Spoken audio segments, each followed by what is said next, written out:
Hey guys, tonight we step straight into the dimming light of a medieval village, where the day is exhaling its final warm breath and the world is sliding slowly, unhurriedly toward darkness. The sky is doing that dramatic medieval painting thing, all burnt oranges melting into blue, and you're standing just outside the village gates, boots dusty, shoulders a little sore, realizing that this place is about to change personalities. Daytime rules don't apply anymore. At night, the village has opinions, and honestly, you probably won't survive this if you try to walk around like you're still in the 21st century. But don't worry, for now, you're safe in the warm glow of storytelling. So before you get comfortable, take a moment to like the video and subscribe, but only if you genuinely enjoy what I do here. And hey, drop your location and your local time in the comments. I love seeing where everyone is tuning in from. Now dim the lights. Maybe turn on a fan for that soft background hum, and let's ease into tonight's journey together. You trudge forward toward the village gates just as the wooden beams groan under the hands of two tired guards pulling them partly shut. Medieval villages often close their gates at night, not always locked tight, but narrowed, enough to discourage unwanted nighttime visitors. You catch the smell of trampled grass, mud, livestock, and that earthy temps that clings to everything in a place without paved roads. One of the guards gives you the kind of look that says, "Really? You show up now?" He doesn't speak, just nods as if your late arrival is a personal inconvenience. He will be filing away to discuss with his therapist, which sadly does not exist yet. As you step under the lintel, the last slice of daylight flickers off the metal bracket of a torch someone hasn't lit yet. Historians still argue whether night gates were guarded mainly to keep people safe or mainly to keep strangers from sneaking in. You suspect the answer is both, especially when you hear a distant howl that is either a wolf or someone's very determined stomach. Inside, the atmosphere changes. A few kids sprint past you bare feet, slapping against the packed dirt and their mothers call after them with that end-of-day tone recognized throughout time. A cart loaded with firewood rattles by, the driver muttering to his donkey like the two of them have been fighting all day and the donkey won every argument. You walk deeper into the village, feeling how the energy shifts. During the day, everything here buzzes. Carts, chickens, tradespeople yelling about the quality of their onions. But at dusk, the buzz softens. It's like someone turned the whole soundscape down to 40%. People nod at each other. They finish their tasks. The air cools enough that you can actually smell the different damp earth replacing sun-baked dust. A mainstream historical fact drifts through your mind. Most medieval villages had no street lighting at all. Once the sun dipped, people really depended on moonlight, hearthglow, and sheer optimism. You glance around and feel that reality settle in. Shadows are stretching long, merging into each other, forming soft pockets of darkness that you have to squint at just to be sure they're not moving. They're usually not, usually. As you pass the gatehouse, you notice a tall wooden post sunk into the ground with iron rings bolted to it. It's not decorative. It's the punishment post where people might be tied for minor offenses. Not tonight, though. Tonight, it's just standing there like the medieval version of a behavior self-reminder. A fringe tidbit comes to mind. Some villages used carved faces on these posts to make them look more intimidating. But this one's blank. Watching you. Judging you. It knows what you did. Even if you don't. You step farther in, feeling the gentle scrape of gravel and twigs beneath your boots. Above you, swallows swoop overhead, catching insects before the darkness steals their advantage. A dog barks somewhere in the distance, one of those deep, authoritative barks that clearly says, "This is my village. I've been on patrol since lunch. I am underpaid." Walking forward, you can smell the last smoke of bread ovens cooling for the night. One cottage door swings open briefly, spilling warm orange firelight onto the path. A woman leans out to shake a cloth, tiny sparks drifting off into the air. The moment she shuts the door, it feels instantly darker. Like her house swallowed its own warmth and left you outside with the chill. The village gates creak again behind you. You glance back and see one of the guards bracing his foot against the ground as he pulls the heavy wooden wing inward. Maybe he's closing it early tonight. Maybe the weather's turning.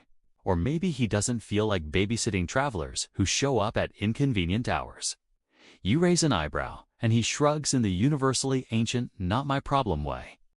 You move forward again, passing a small group of women carrying water from the well. They walk with the slow, practiced balance of people who've done this every evening since they were old enough to hold a bucket. Their voices are hushed, words slipping between them like soft threads as they talk about chores, weather, and which neighbor did something mildly scandalous that absolutely needs to be discussed. You don't know exactly what they're saying, but based on the tone, the scandal level is around a solid 3 out of 10. Enough to mention, not enough to interrupt milking. A rooster squawks loudly behind a fence, confused, dramatic, and clearly offended that dusk has arrived without consulting him. You smile a little. Even in the medieval world, some creatures just love attention.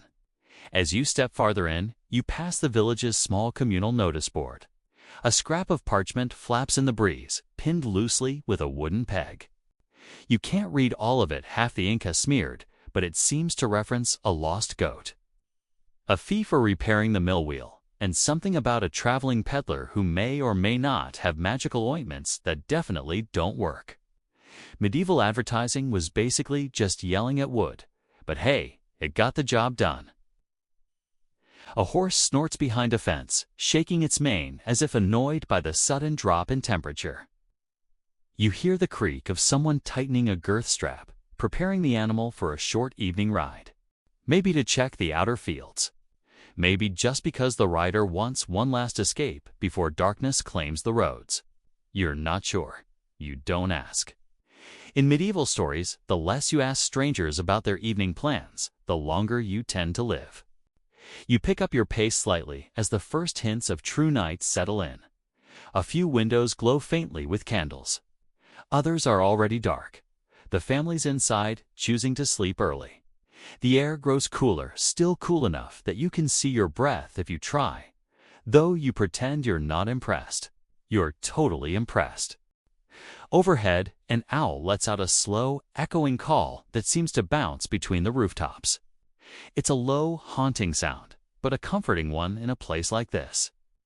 Owls were often seen as bad omens in some regions, but others believed they were protectors of the night.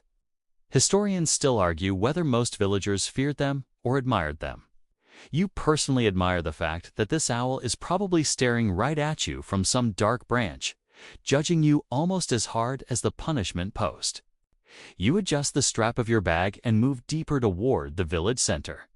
Each step takes you further from the open fields behind the walls and deeper into the close-knit pattern of cottages, workshops, and narrow lanes that wind like tangled threads. The smell of herb sage, thyme, crushed wild mint drifts from a doorway where someone is preparing tonight's stew. Your stomach growls embarrassingly loudly. Relax, no one heard. Probably. A child peeks at you from behind a woven shutter, her eyes wide with the kind of curiosity that only nighttime magnifies. She ducks away when you wave gently. It makes you smile. Kids in any century have perfected the art of staring at strangers and then pretending they didn't.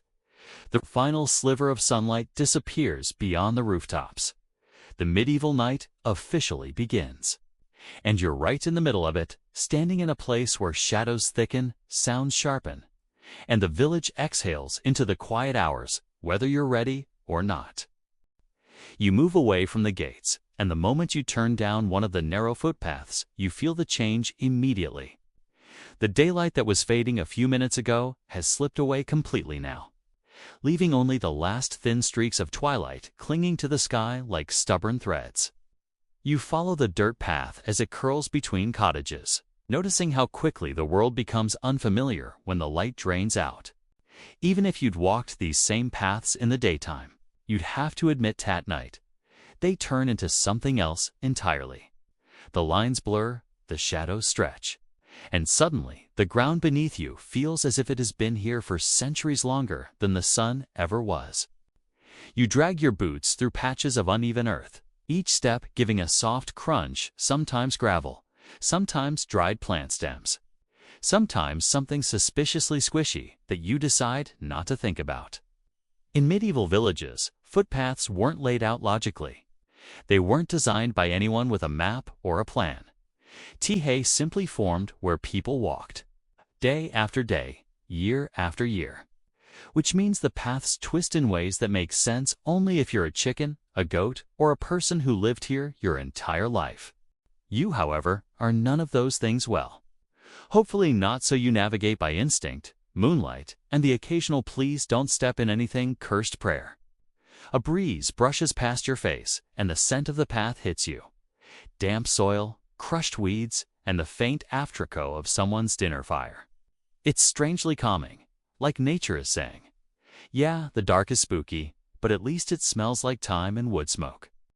You exhale slowly and keep walking, unsure whether the slight tremor in your breath is due to the cold or the creeping awareness that this path could absolutely hide snakes, frogs, or some extremely optimistic rat. The path curves left around a cottage with a sagging thatched roof. During the day, it probably looks cozy.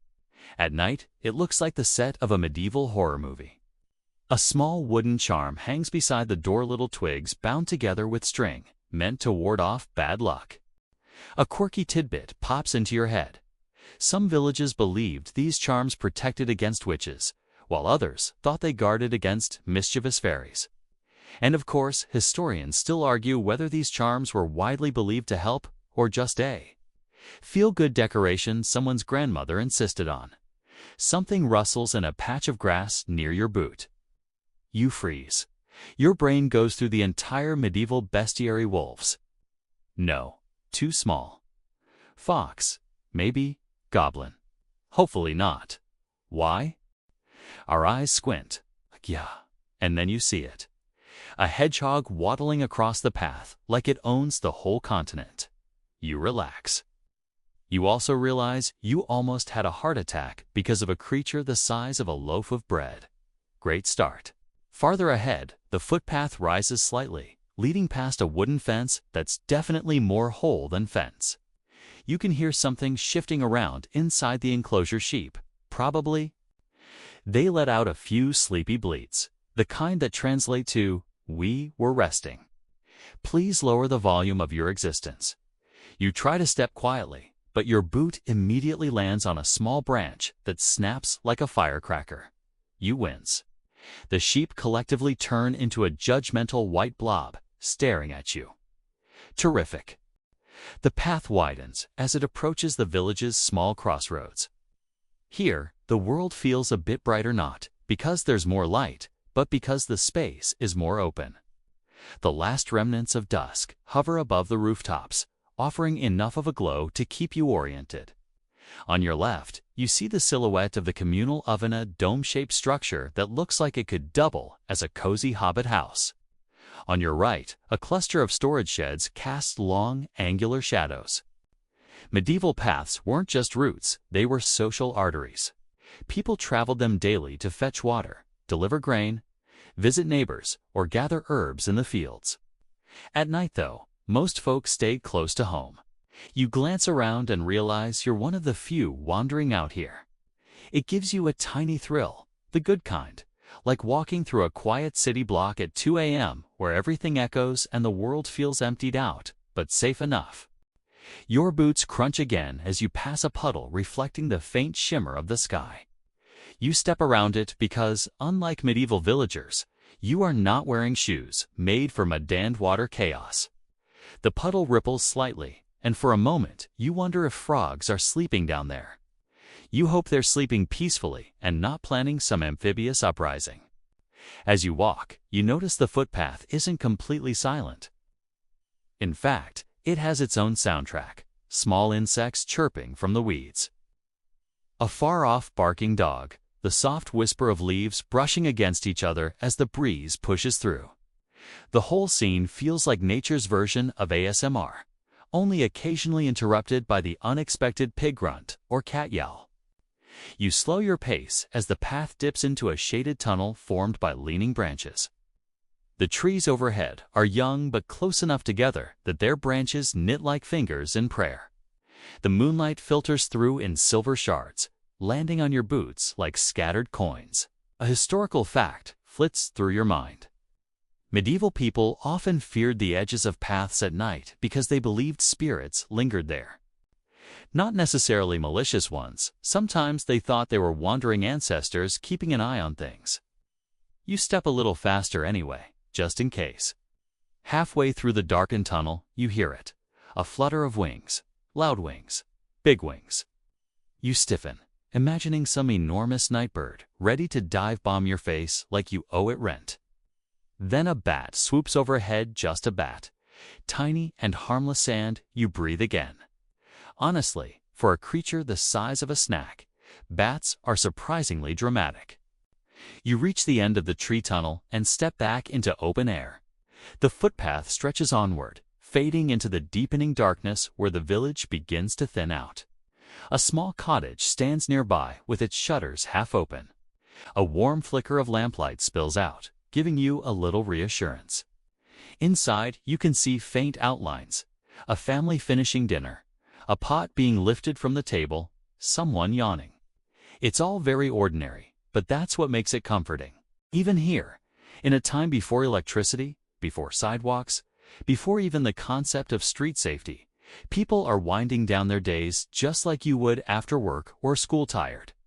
Hungry, ready for rest. A woman steps outside the cottage holding a small clay lamp. She pours a splash of leftover water from a bucket onto the path, cooling the ground, maybe, or just keeping the dust down. She glances at you, nods politely, then pulls her shawl tighter around her shoulders as she ducks back inside. Her lamp casts orange light along the ground for a brief moment, revealing the tiny polished tracks where countless feet have walked before you. When the door closes, darkness returns more completely. You continue along the path, feeling its edges mostly through your boots and the faint shine of starlight overhead. Medieval footpaths didn't always stay put. They could shift slightly each season, depending on weather. Livestock or villagers deciding a shortcut was a perfectly reasonable idea. You start to appreciate just how impressive it was for people to navigate without street signs, phone lights, or reflective shoelaces. Your foot suddenly catches on a rock protruding from the path. You stumble, catch yourself, and mutter something under your breath that is definitely PG-13. You glance around quickly, no witnesses. Good. The rock, meanwhile, sits there like it's proud of what it's done. You move on, brushing stray leaves from your clothes. The night is deepening, thickening, settling into that rich, velvety stillness that medieval villagers knew as well as their own heartbeat. The path behind you is now just a memory. The path ahead is a gentle invitation into more darkness. And you walk on, letting it guide you toward the quiet center of the nighttime village, where the world feels both ancient and alive beneath your feet. You follow the footpath as it curves toward the village center. And the air shifts again, warmer now, touched by the lingering heat of the day's commerce. The market stalls sit ahead of you, arranged in a loose horseshoe around the small, open square. During daylight, this place would have been packed.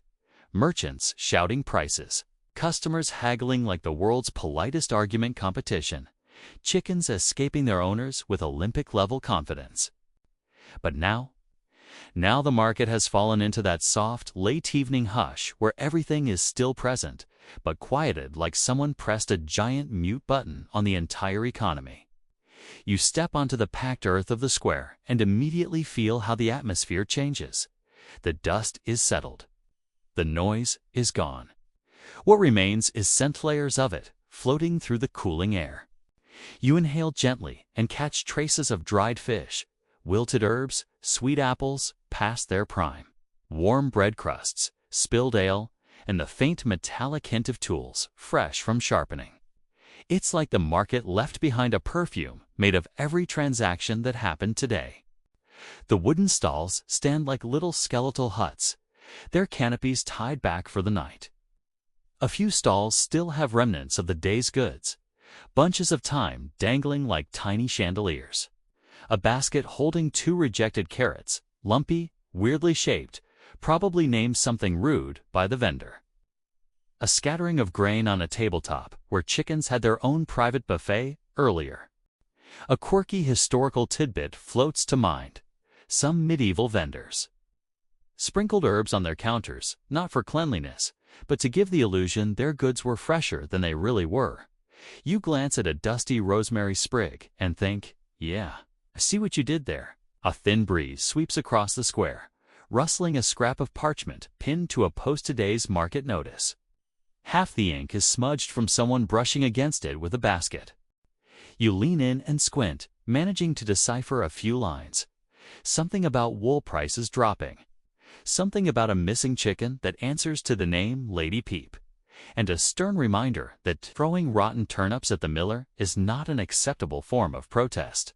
Historians still argue whether medieval marketplaces were centers of community, harmony, or just chaos with produce. And standing here now, you strongly suspect the answer was yes. You walk between the stalls, your boots sending tiny echoes across the empty space. The quiet is surprising, almost eerie, but also soothing, like wandering through a place that remembers what happened earlier but isn't obligated to repeat it. One stall has its shopboard propped against the frame, a simple painted sign showing a loaf of bread. The baker must have sold out early.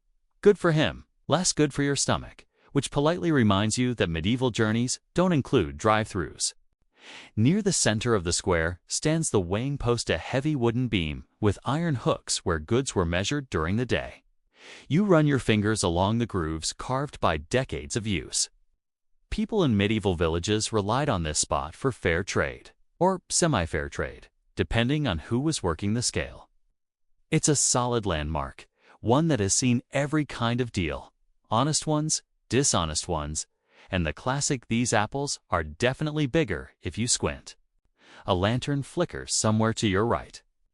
You turn and notice an older man packing away the last of his pottery.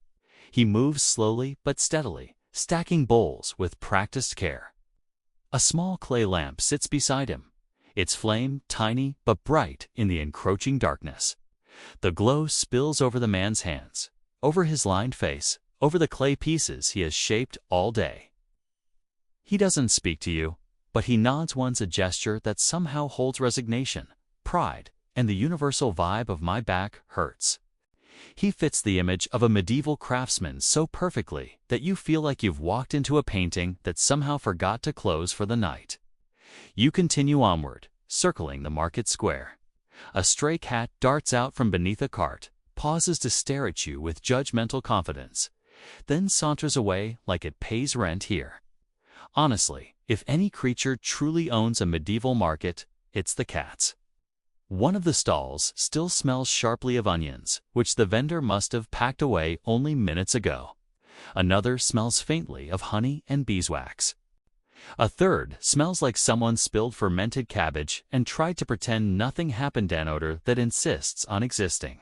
Loudly, boldly, without apology. You hold your breath as you pass that one. You notice the wooden frames of several stalls have been reinforced with odd objects: scraps of rope, bits of old cloth, even a bone tied to a post. In the dim light, it looks strange, almost ritualistic. But then the explanation surfaces. Some vendors tied little charms or helpers to their stalls for good luck or to ward off thieves. A fringe tidbit tells you that one unusual medieval belief suggested that a chicken bone tied to a stall kept foxes and greedy customers from getting too bold. You eye the bone suspiciously. Does it work? The foxes aren't here, so maybe. A faint sound breaks the hush. Distant laughter drifting from a cottage down the lane. It makes the whole square feel less abandoned.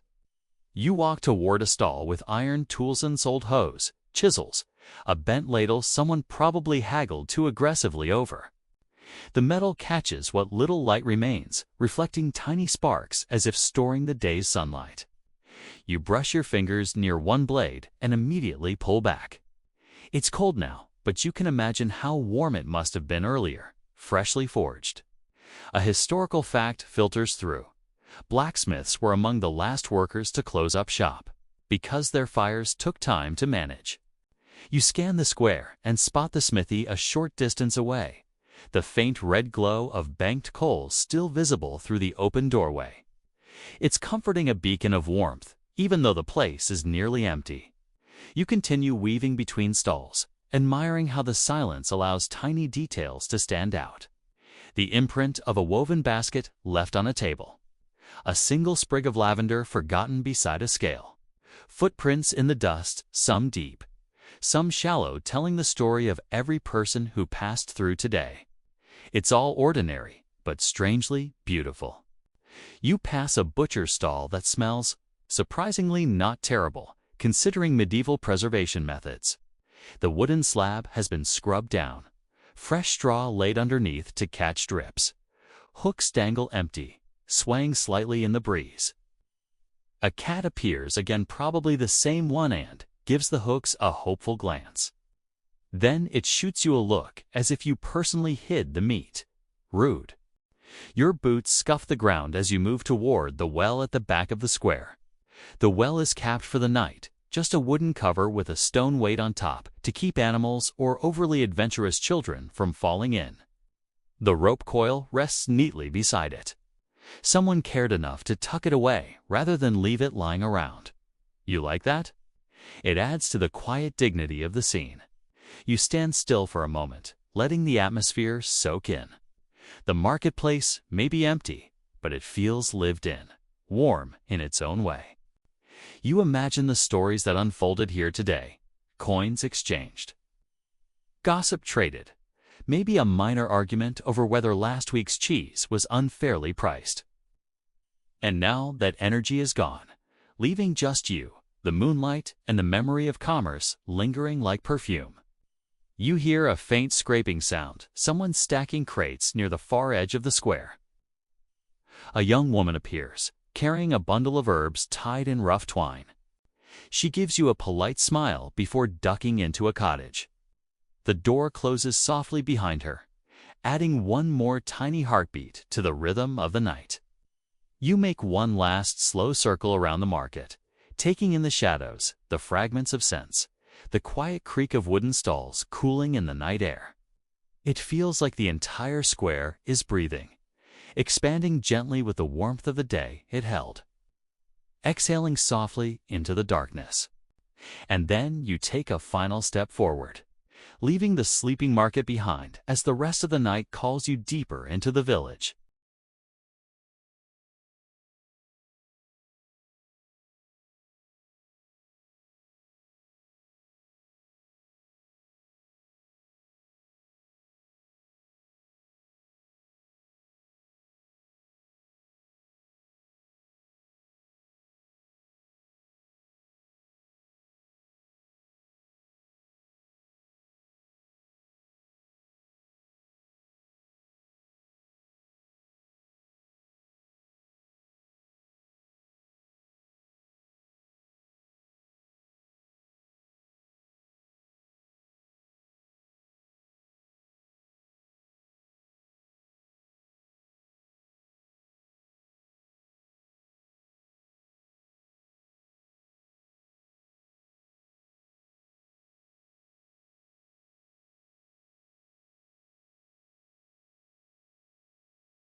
The quiet rhythm of the village lulls you for a moment, but then the soft, low hum of animal life draws your attention.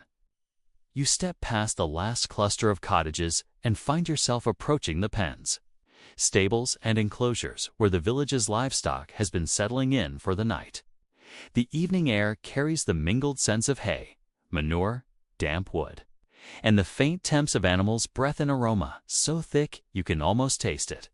A smell that tells you, unmistakably, that life continues here, even as the sun disappears completely. You trudge along the narrow paths that separate the pens, noticing the subtle changes the night brings. The way the shadows of the animals stretch long across the dirt. How the faint flicker of firelight from nearby cottages glints off the sheen of wet straw. And how the cool night wind ruffles the coats of goats and sheep with a gentle, teasing touch. A cow lets out a low, mournful moo, the sound echoing against the timber-bird walls of the nearby stables. You startle slightly, reminded that medieval villages were never silent at night. Even in the stillness, life thrums through the dark. Historians still argue whether these nocturnal noises were comforting or anxiety-inducing for villagers. But standing here, you find yourself strangely calmed by the symphony of low bleats, clucks, and snorts. You step carefully over a pile of straw, aware that one wrong move could result in a squelch or an encounter with something decidedly unpleasant. A fringe tidbit comes to mind. In some villages, the most respected night animals, cows, chickens, even pigs were thought to carry minor protective spirits, and farmers would whisper blessings as they closed gates to ensure good fortune. You chuckle to yourself at the idea that a chicken might be a mystical guardian, then glance at a particularly stern-looking hen as if to confirm its vigilance. You move closer to the stables, where horses shift their weight, stamping softly on the ground, releasing small clouds of breath that hang in the cold night air. One of the animals snorts sharply, tossing its head, and you instinctively step back. A stable boy appears from a shadowed doorway, carrying a lantern that casts long, dancing shadows across the packed dirt. He doesn't speak, but nods, adjusting a strap on one of the saddles. And you realize how integral these creatures are to the village's rhythm. Night after night, someone must attend to them, feeding, bedding, checking that no animal has wandered too far or gotten tangled in its stall. In the quiet of the evening, the dedication of villagers to these animals is almost palpable. A goat raises its head and lets out a soft bleat, and a nearby dog responds with a low growl.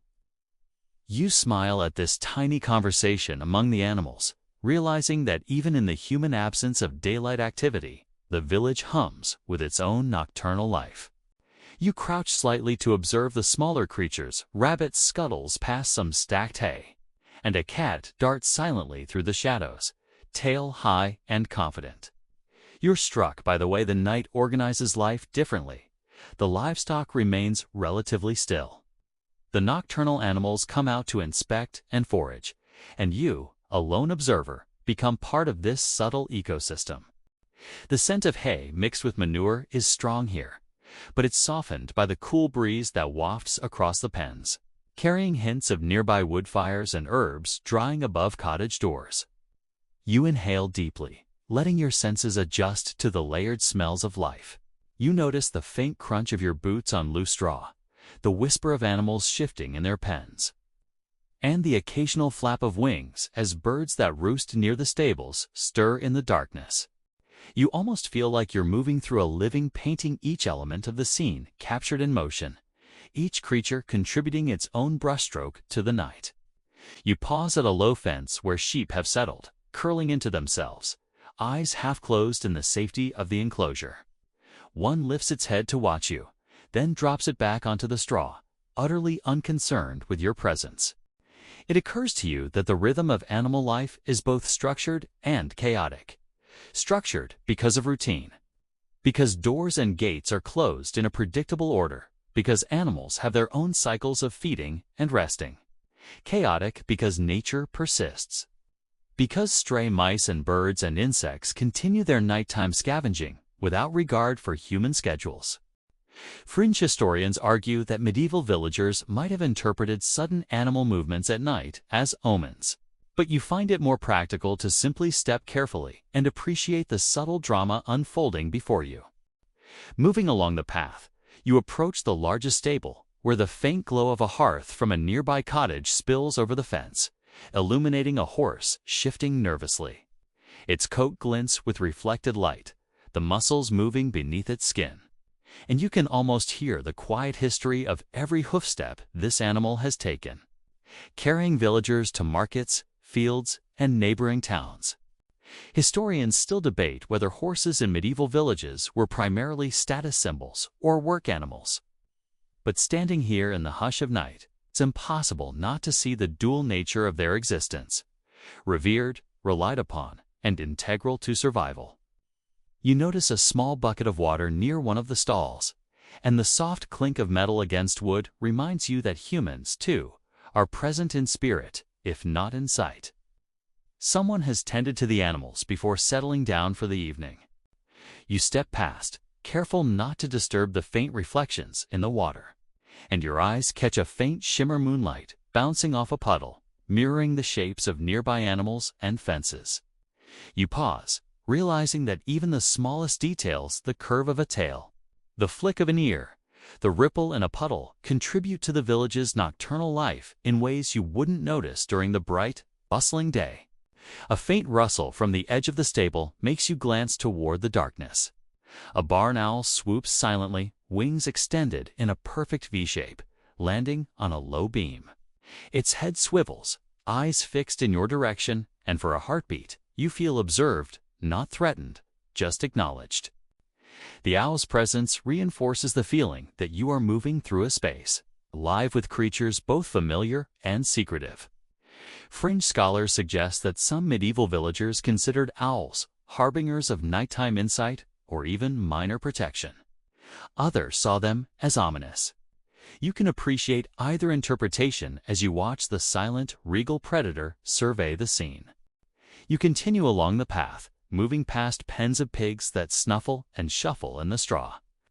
Their low grunts resonate through the air, and one of them snorts in your direction, pausing as if to gauge your intentions. You chuckle softly and keep moving, aware that even in this quiet, the animals define the rhythm of the night. A cat, clearly accustomed to the nocturnal routine, slinks past the pigs, tail high, navigating the space with practiced ease. You note the contrast. Some animals are calm, some alert, some mischievous, but all contribute to the complex nocturnal ecosystem of the village. The scents shift as you approach the edge of the livestock area. Damp hay, the earthy temps of manure, and a faint hint of herbs left to dry near cottage doors. You step over a patch of soft straw, brushing it lightly with your boot, and notice that your movement has temporarily disturbed a few insects. The night feels alive in a way that is tactile as well as auditory and olfactory. Every sound, every smell, every small motion seems amplified in the quiet, creating a layered sense of presence that is both intimate and immersive. You pause near a small gate that opens onto a field. Beyond, the darkness is more profound, the animal noises dimming as you step further from the stables. You hear the soft flapping of bird wings and the occasional low grunt from a far-off animal, but the sense of contained life begins to shift toward something wilder, more expansive. It is a reminder that the village is a hub of domestic rhythm, but it exists within a larger, untamed landscape. Historians still argue how villagers perceive this boundary as protective, threatening, or merely the backdrop of daily survival. You feel the edge of that understanding now as you stand at the threshold of the cultivated and the wild. A small lantern swings gently from a hook near the gate, casting a golden halo on the path. You step closer and feel the warmth of the glow against your face, a small comfort before moving into the darker, quieter spaces beyond the livestock pens. You notice the shapes of distant trees outlined against the night sky, their branches swaying with the breeze. Somewhere, a dog barks briefly before returning to sleep, reminding you that life continues even as you move toward emptier spaces. Taking a deep breath, you allow yourself to absorb the lingering warmth of the village's animal life. The faint, comforting scent of smoke and hay. The gentle symphony of nocturnal sounds, and the soft interplay of shadow and light.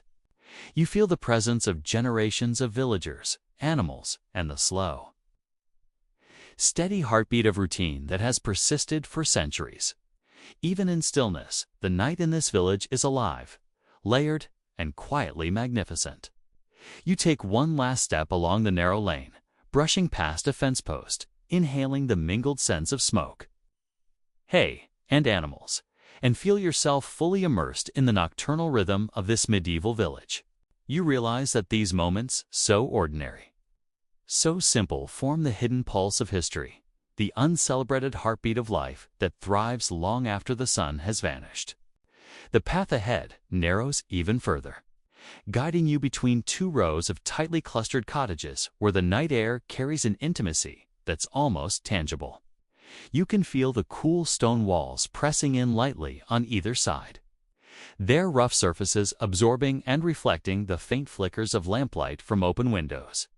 Smoke still lingers, but it is thinner here, weaving in delicate threads along the roofs, twisting around chimneys, and curling toward the dark sky like the tail of a slow-moving ghost. You inhale deeply and notice a medley of scents: baking bread, long-cooled, dried herbs left to finish drying in the warm glow of the hearths, faint traces of ale, and the earthy tanks of stone and clay. In these tight corridors, every smell seems more pronounced, more immediate, as if the night itself has condensed into a living, breathing tapestry of aroma. A faint rustle draws your attention to a shadowed doorway where a cat stretches languidly, then pads silently into the darkness, disappearing between two cottages. You probably won't survive this if you start imagining every shadow as a lurking threat. But you can't help watching the small movement with cautious fascination. Historians still argue whether cats were universally appreciated in medieval villages or merely tolerated as pest control. But right now, this one feels like a vigilant guardian, its subtle presence asserting authority over this narrow passage. You step carefully over an uneven stone, noting how these cobbled paths have shifted over decades, smoothed and worn by countless boots, hooves, and perhaps even the occasional careless wheel. The lane bends, and you catch a glimpse of a cottage with shutters half closed, the glow of a single candle escaping through the cracks. Inside, a small group huddles near the hearth, a father smoothing his daughter's hair back, a mother kneading dough in the fading light, and a young boy tracing patterns on the floor with a stick. You pause, not wanting to intrude, but the domestic tableau draws you in with its quiet intimacy. Fringe historians suggest that these evening rituals were as much about social cohesion as practical survival. A nightly performance of community that knit the family together and linked the household to the village at large. The smell of dough, faint smoke, and burning herbs underscores the choreography of domestic life in ways you can almost taste. A dog stirs near the doorway, letting out a low, rhythmic growl before settling back down. Its presence is a reminder that life in the village is layered, human, animal, and element, all intertwined. You continue along the path, passing a small pile of firewood stacked neatly against a wall, the scent of resin and bark mingling with the night air. Sparks from a hearth flicker across the street, catching your attention for a heartbeat before vanishing behind a curtain of smoke. The effect is hypnotic, a delicate reminder that warmth and light are precious commodities in this time, especially as the night deepens.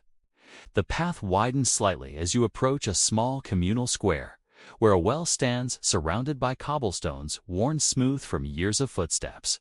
You hear the soft gurgle of water as someone pumps a bucket for the last household chores before night fully takes hold.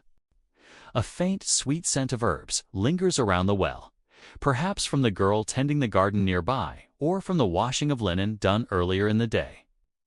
You inhale the air, noticing how concentrated these small layers of scent are in the cool, dense night. Historians still argue whether communal wells fostered cooperation or competition among villagers. but right now it feels like a quiet moment of collective humanity. From the shadows near the well, you notice a figure bending over a small fire, tending a pot with careful hands. The flames cast golden reflections on the water, illuminating the faint outlines of tools, buckets, and a scattering of herbs. You pause, mesmerized by the ritual, realizing that each household in the village maintains its own heartbeat. Yet these pulses collectively create a larger rhythm that sustains the entire community. A fringe tidbit crosses your mind. Some villagers believed that tending the fire at night required a protective charm. Often a simple knot of herbs tied to a post to keep both human and animal spirits content. You smile at the idea, imagining how superstition and practicality blended seamlessly in daily life.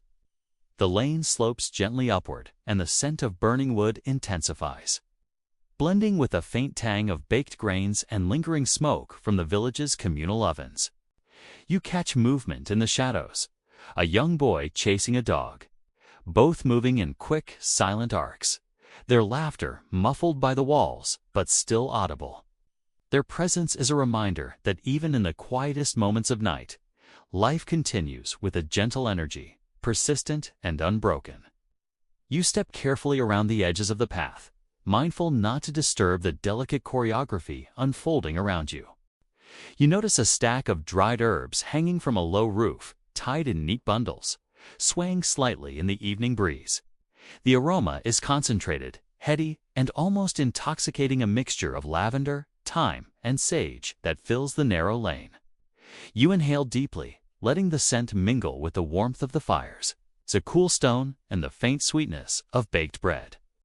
Fringe scholars suggest that these hanging herbs were intended both for preservation and protection, their presence at night serving as a subtle guardian of the household against disease, pests, and sometimes even minor supernatural mischief. You wonder briefly if the villagers actually believed in such powers or if it was mostly symbolic, then smile at the thought. A few steps farther, you pass an open doorway where a small lamp flickers on the table, illuminating the faces of women weaving and sewing. The rhythmic motion of their hands, the soft murmur of conversation, and the occasional creak of a chair create a soundscape as rich and layered as the scents around you. The warmth from the hearth mixes with the cool night air, forming a subtle gradient of temperature that makes you acutely aware of the boundaries between inside and outside, private and communal, human and animal. You take a deep breath, noticing how every element of the village contributes to the night's character. The soft flicker of light, the layered scents, the distant clatter of pots, the murmurs of conversation, and the faint, ever-present murmur of animal life. You pause to watch a small family moving about a cottage kitchen, the firelight painting their faces in golden tones. A young girl reaches for a loaf of bread, breaking it carefully while her mother stirs a simmering pot. The father sharpens a knife near the edge of the hearth, sparks flying briefly. Historians still argue whether the evening domestic rituals were primarily about survival, community, or social instruction, but you can't help but admire the grace with which the family navigates the space.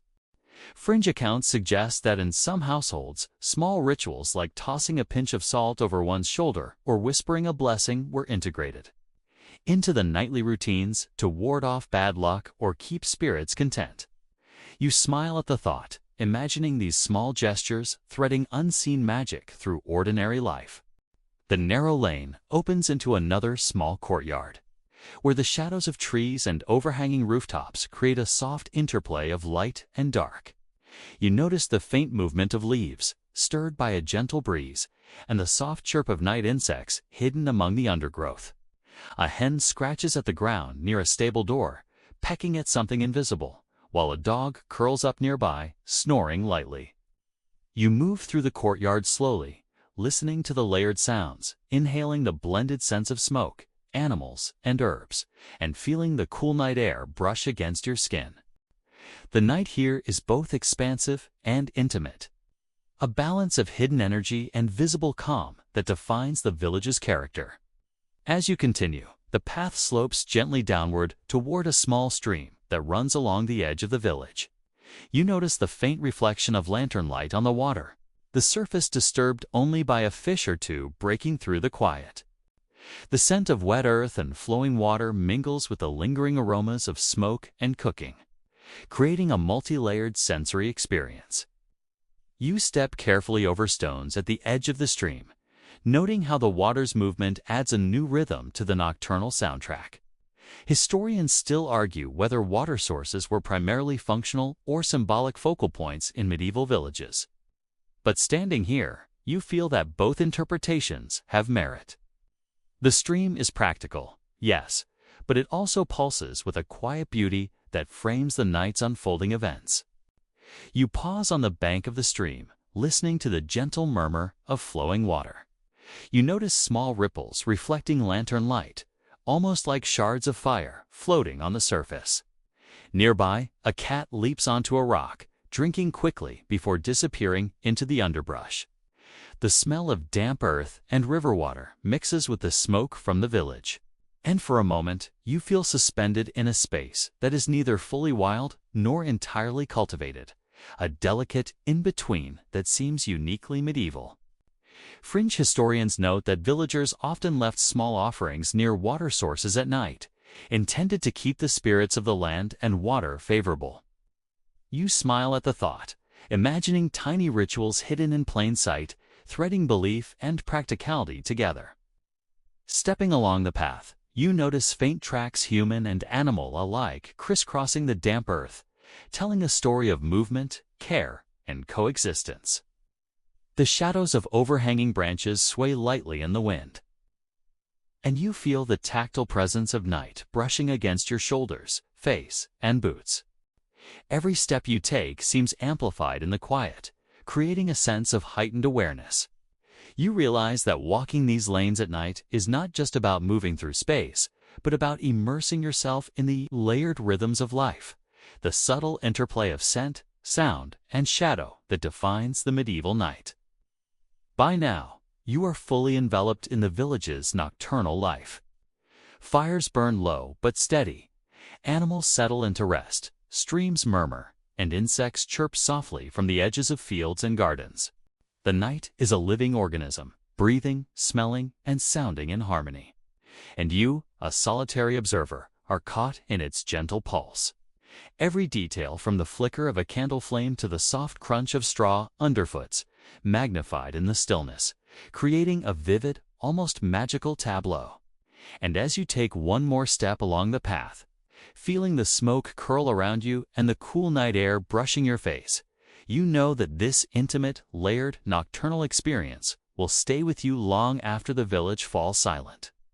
The lane begins to widen, giving you a glimpse of the village outskirts where the cottages are fewer and the open fields stretch farther into the night. The scent of smoke lingers, but now it is softened by the faint, earthy aroma of damp grass and soil. You notice how the cool night air carries distant sounds, a dog barking far off, the low murmur of people finishing chores, and the occasional rustle of leaves stirred by a subtle wind.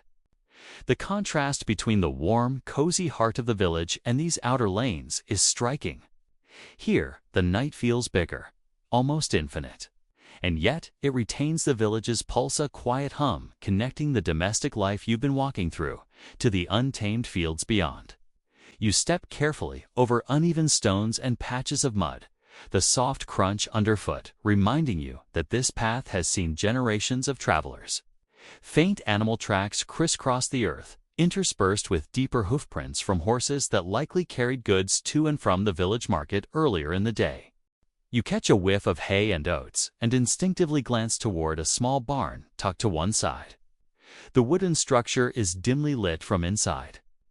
The warm glow reveals a horse shifting its weight and a goat nibbling at the corner of a feed bucket. Historians still debate whether villages deliberately clustered livestock at the periphery for security or simply for convenience.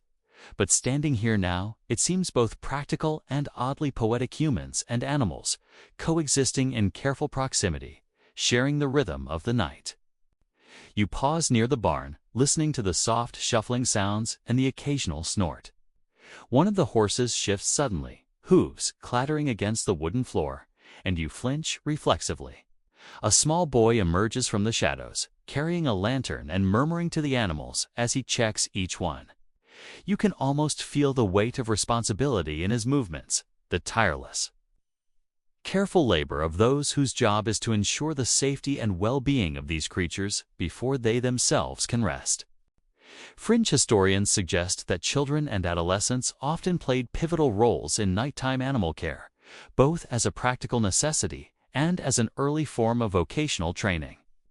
You observe quietly, noting the fluid rhythm of the boy's movements, the gentle authority he wields over the animals, and the almost sacred intimacy of these interactions. Moving past the barn, the path opens slightly, revealing a small orchard. The trees are shadowed and dense, their leaves rustling softly in the night breeze. You notice the faint scent of ripening fruit apples, pears, and perhaps a hint of cherry mingling with the cooler air.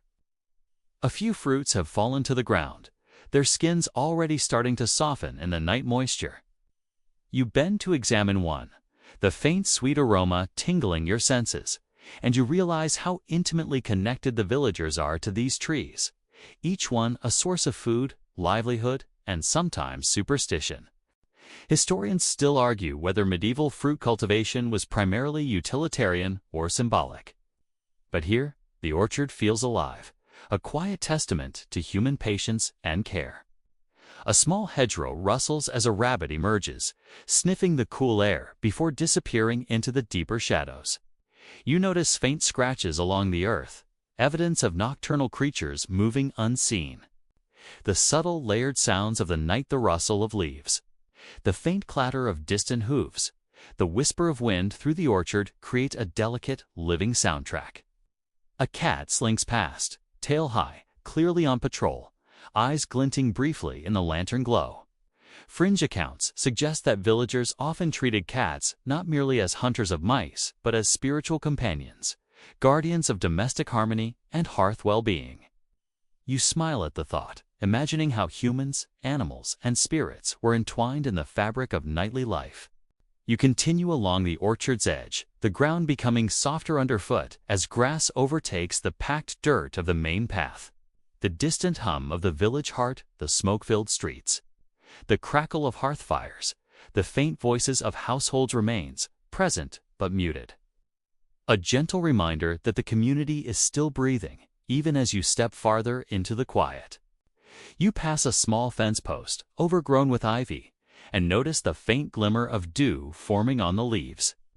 Every detail, the moisture in the air, the scent of the orchard, the rustle of animals is magnified in the darkness, and you realize that the night is not merely empty space, but a living, layered presence.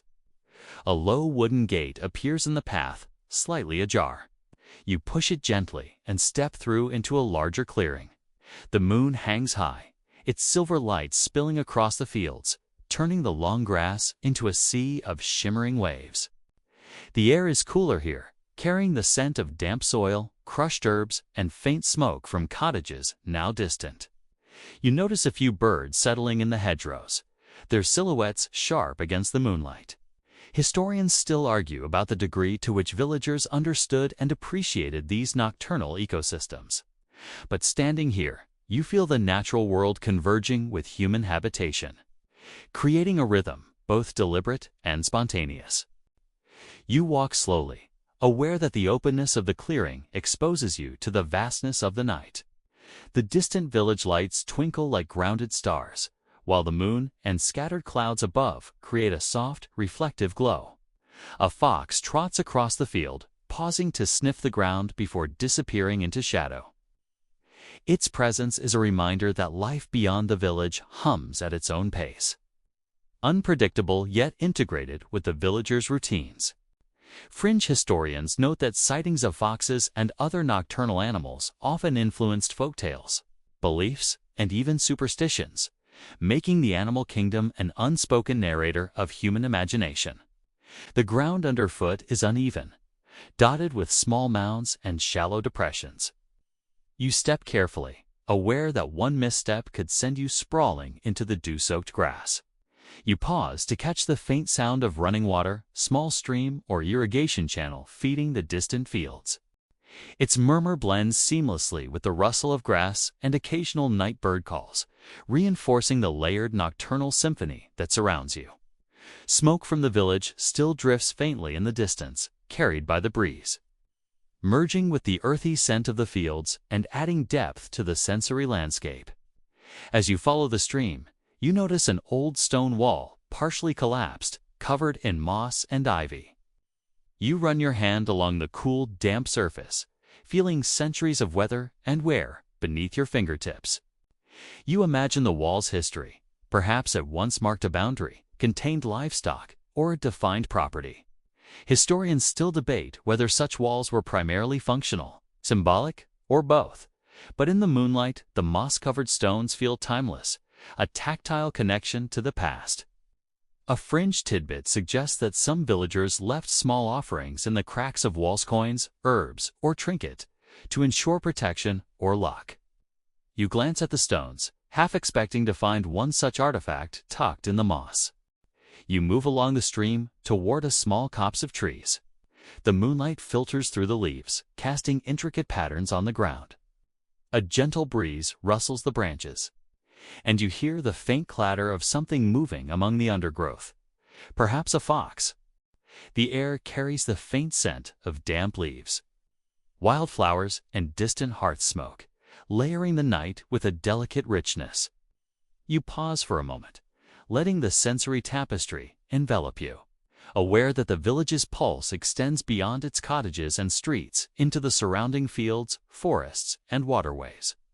A lone barn owl swoops silently through the trees, landing on a gnarled branch. Its head swivels toward you, eyes reflective in the moonlight, and you feel an almost electric awareness of being observed.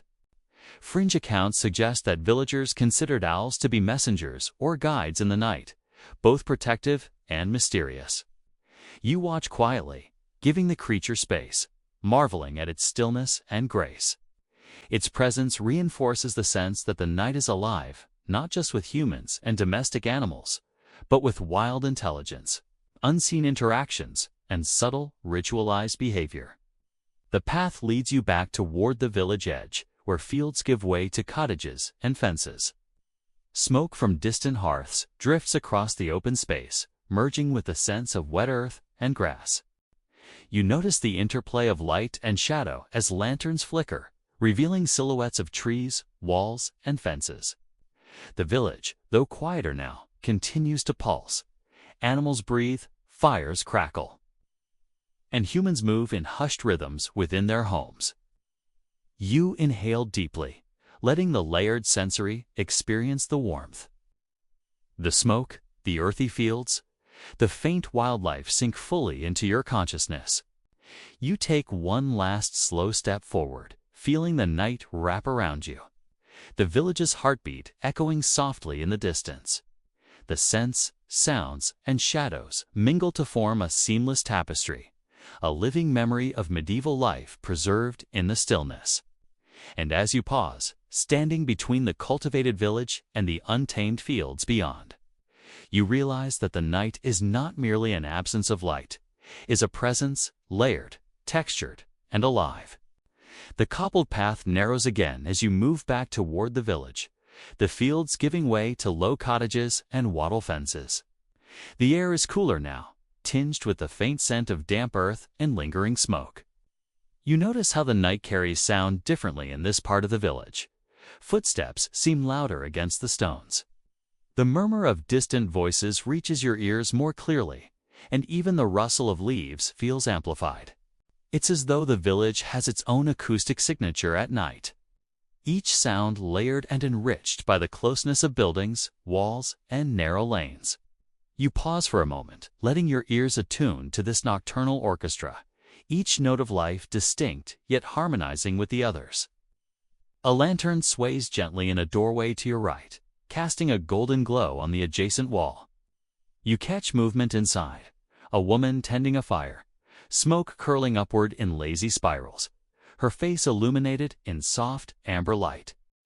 You probably won't survive this if you start imagining every shadow as a ghost. But the flickering shapes captivate you anyway.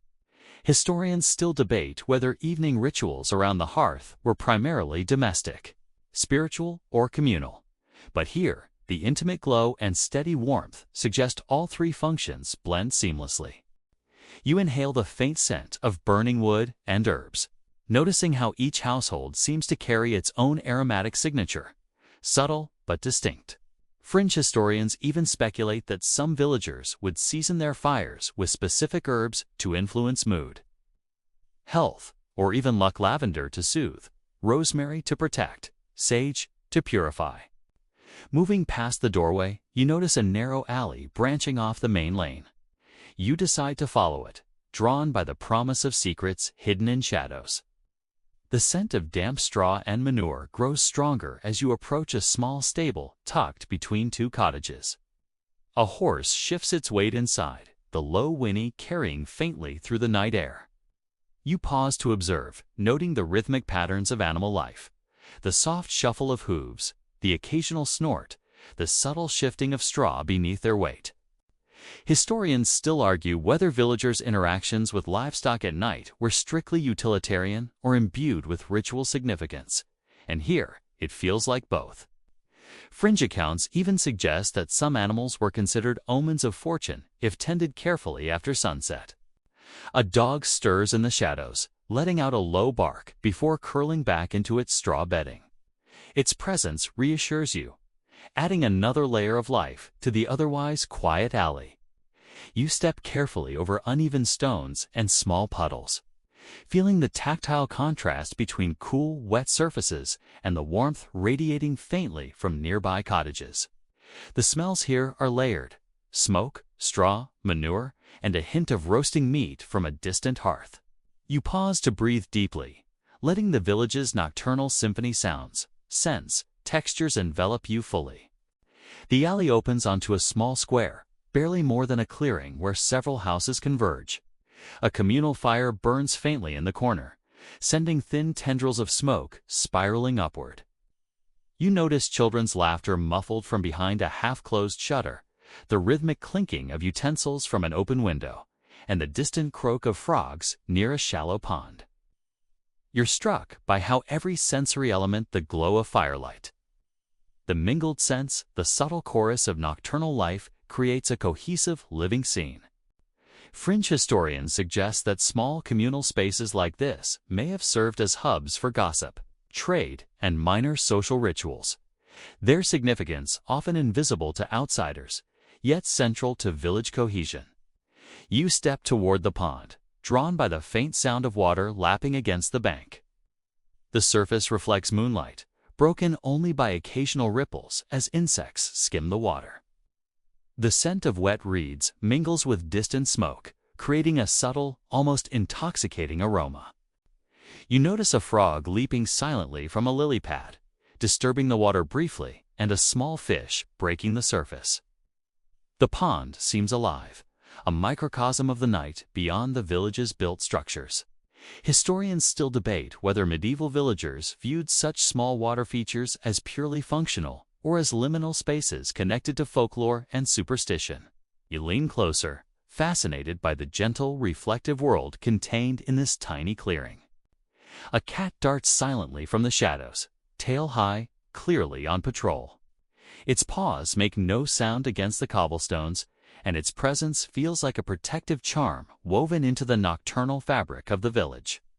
Fringe accounts suggest that some villagers would leave offerings of milk or herbs to appease cats, believing them to be intermediaries between the human and spirit worlds. You watch the cat slip under a fence, disappearing into the darkness, and marvel at how the night animates even the smallest creatures, giving them purpose and rhythm. Moving along the square, you notice a low bench near the communal fire. It is empty, but its surface retains the faint warmth of someone who sat there recently. You imagine villagers resting briefly, sharing whispered stories, or tending small chores by the firelight. The lingering scent of smoke and herbs clings to the wood, reminding you that the night is not just about absence, but presence, the echoes of human life left behind in objects, smells, and subtle movements. Historians still argue how much meaning villagers ascribe to such traces. But here, standing in the soft glow, the bench feels almost sacred, a quiet repository of daily existence. You continue past the square, the path curving slightly as it leads toward the edge of the village. The air grows cooler, carrying the faint tang of distant fields and orchards. You notice faint footprints in the damp soil alongside the path, human, animal, possibly even a stray cartwheel pressed into the earth earlier in the day. Every impression seems to tell a story, a silent testament to movement, labor, and survival. Fringe historians note that villagers often interpreted these tracks as signs or omens. Their subtle variations read carefully by those familiar with the rhythms of their neighbors and the land. A faint lantern glows in the distance, illuminating a small cottage partially obscured by a low hedge. Smoke rises lazily from the chimney, mingling with the cool night air and carrying a scent of herbs. Roasting vegetables and something faintly sweet, perhaps a pie cooling after the evening meal. You pause, inhaling deeply, letting the aroma layer over the smells of straw, damp earth, and hearth smoke. The sensory richness is overwhelming in its subtlety, a reminder that life in this village exists in multiple dimensions simultaneously: the tangible, the domestic, the natural, and the slightly mystical.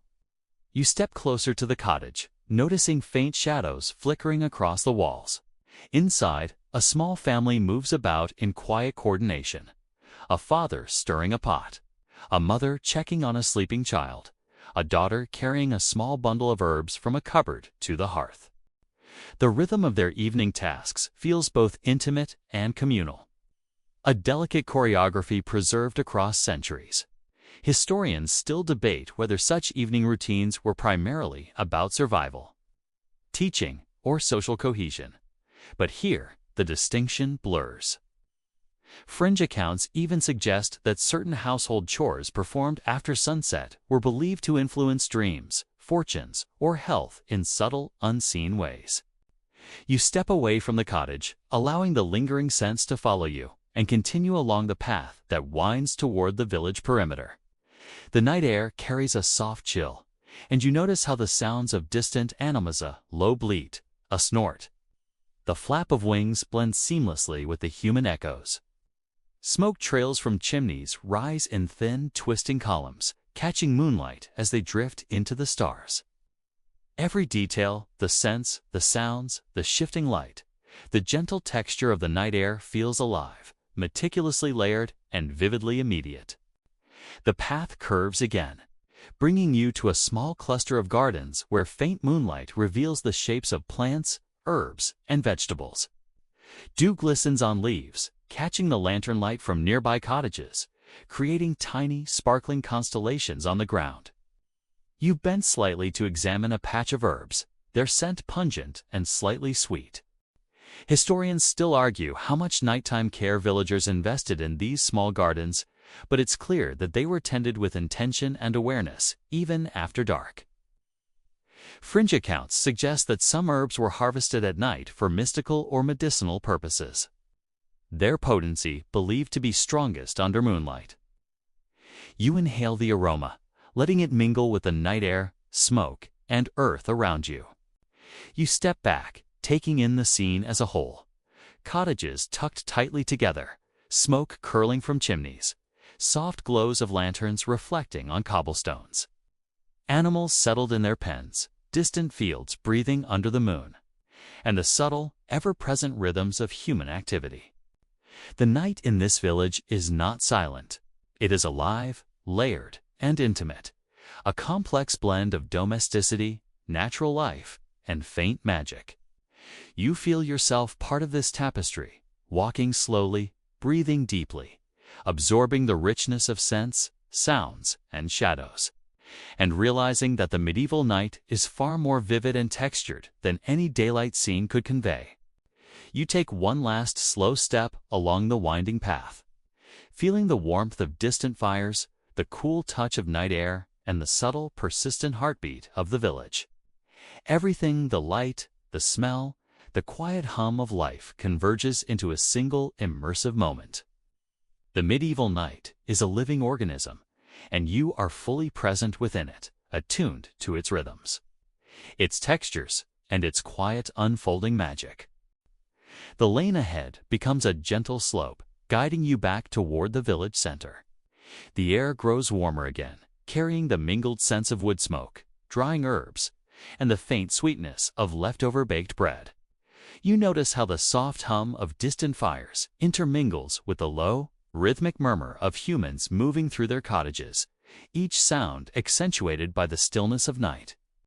The interplay of light and shadow is particularly striking here.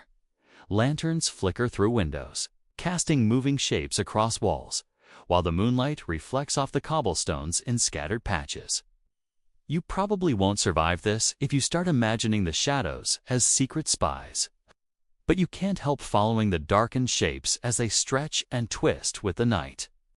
A cat emerges from a corner, tail high, and slinks silently along the wall before disappearing behind a small hedge. Historians still argue whether cats were purely practical guardians against vermin or carried deeper symbolic meanings. And standing here in their graceful, almost imperceptible movements, it's easy to see both sides. Fringe historians suggest that villagers sometimes whispered small charms to their cats at night, perhaps acknowledging their protective role or hinting at superstition woven into everyday life.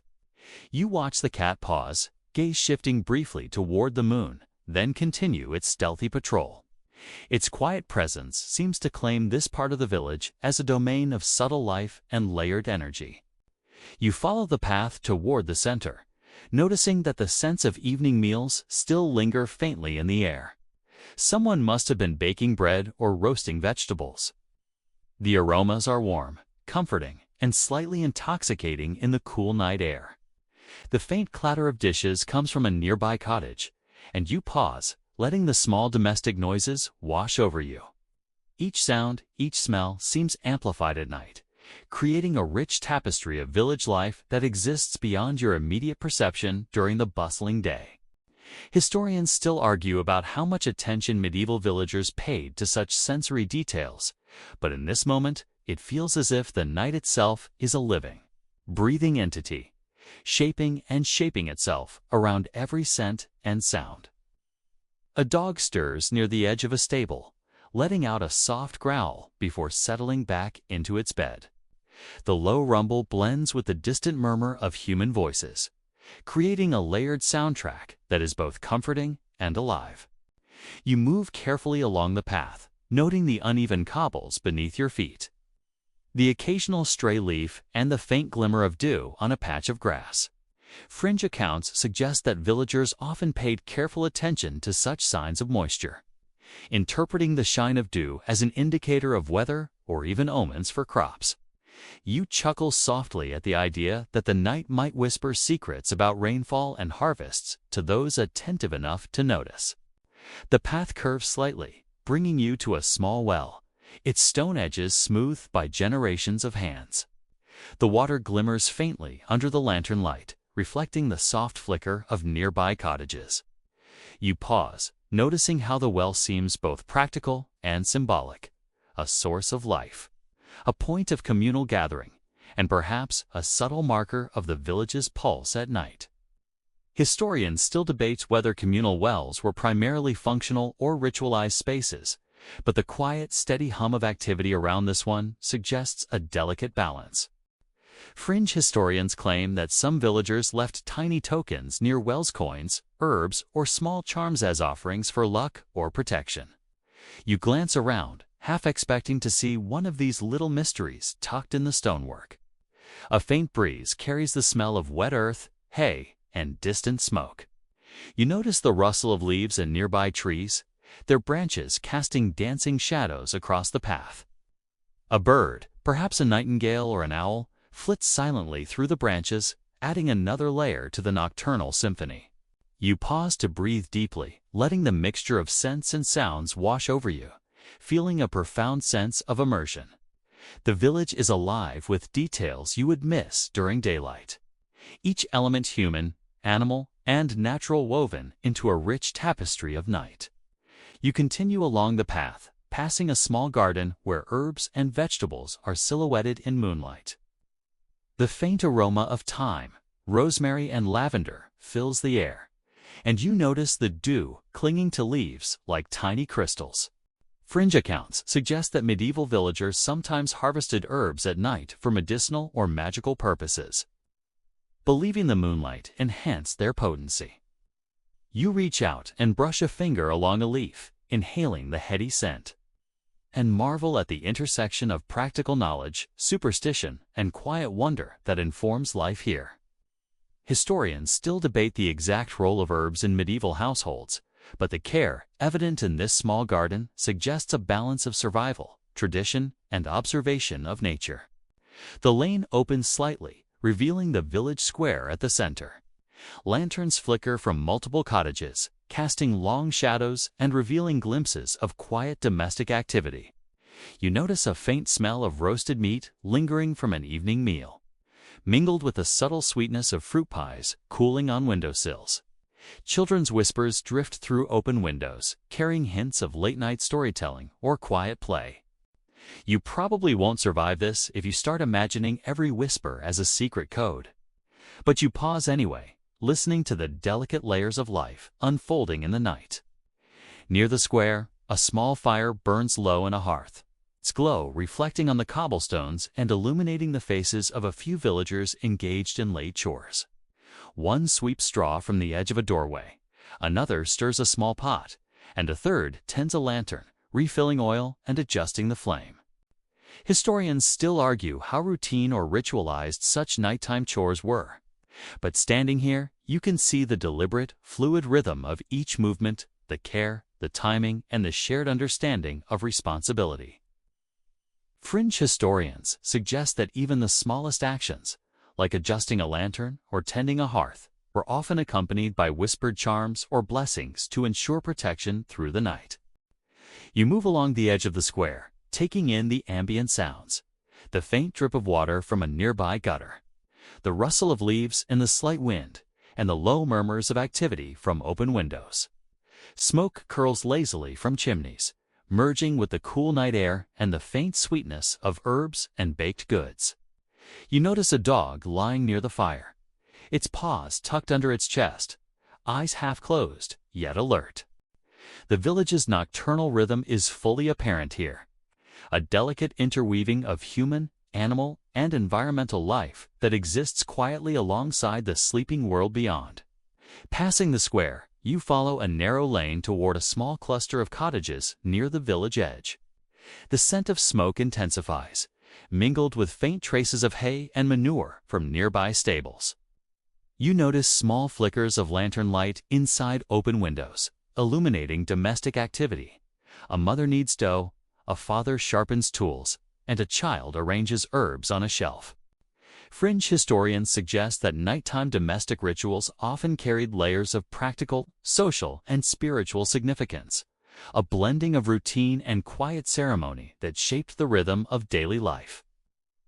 Historians still debate the extent to which villagers consciously infuse these routines with meaning, but here, the seamless choreography of movement, scent, and light makes the debate almost irrelevant.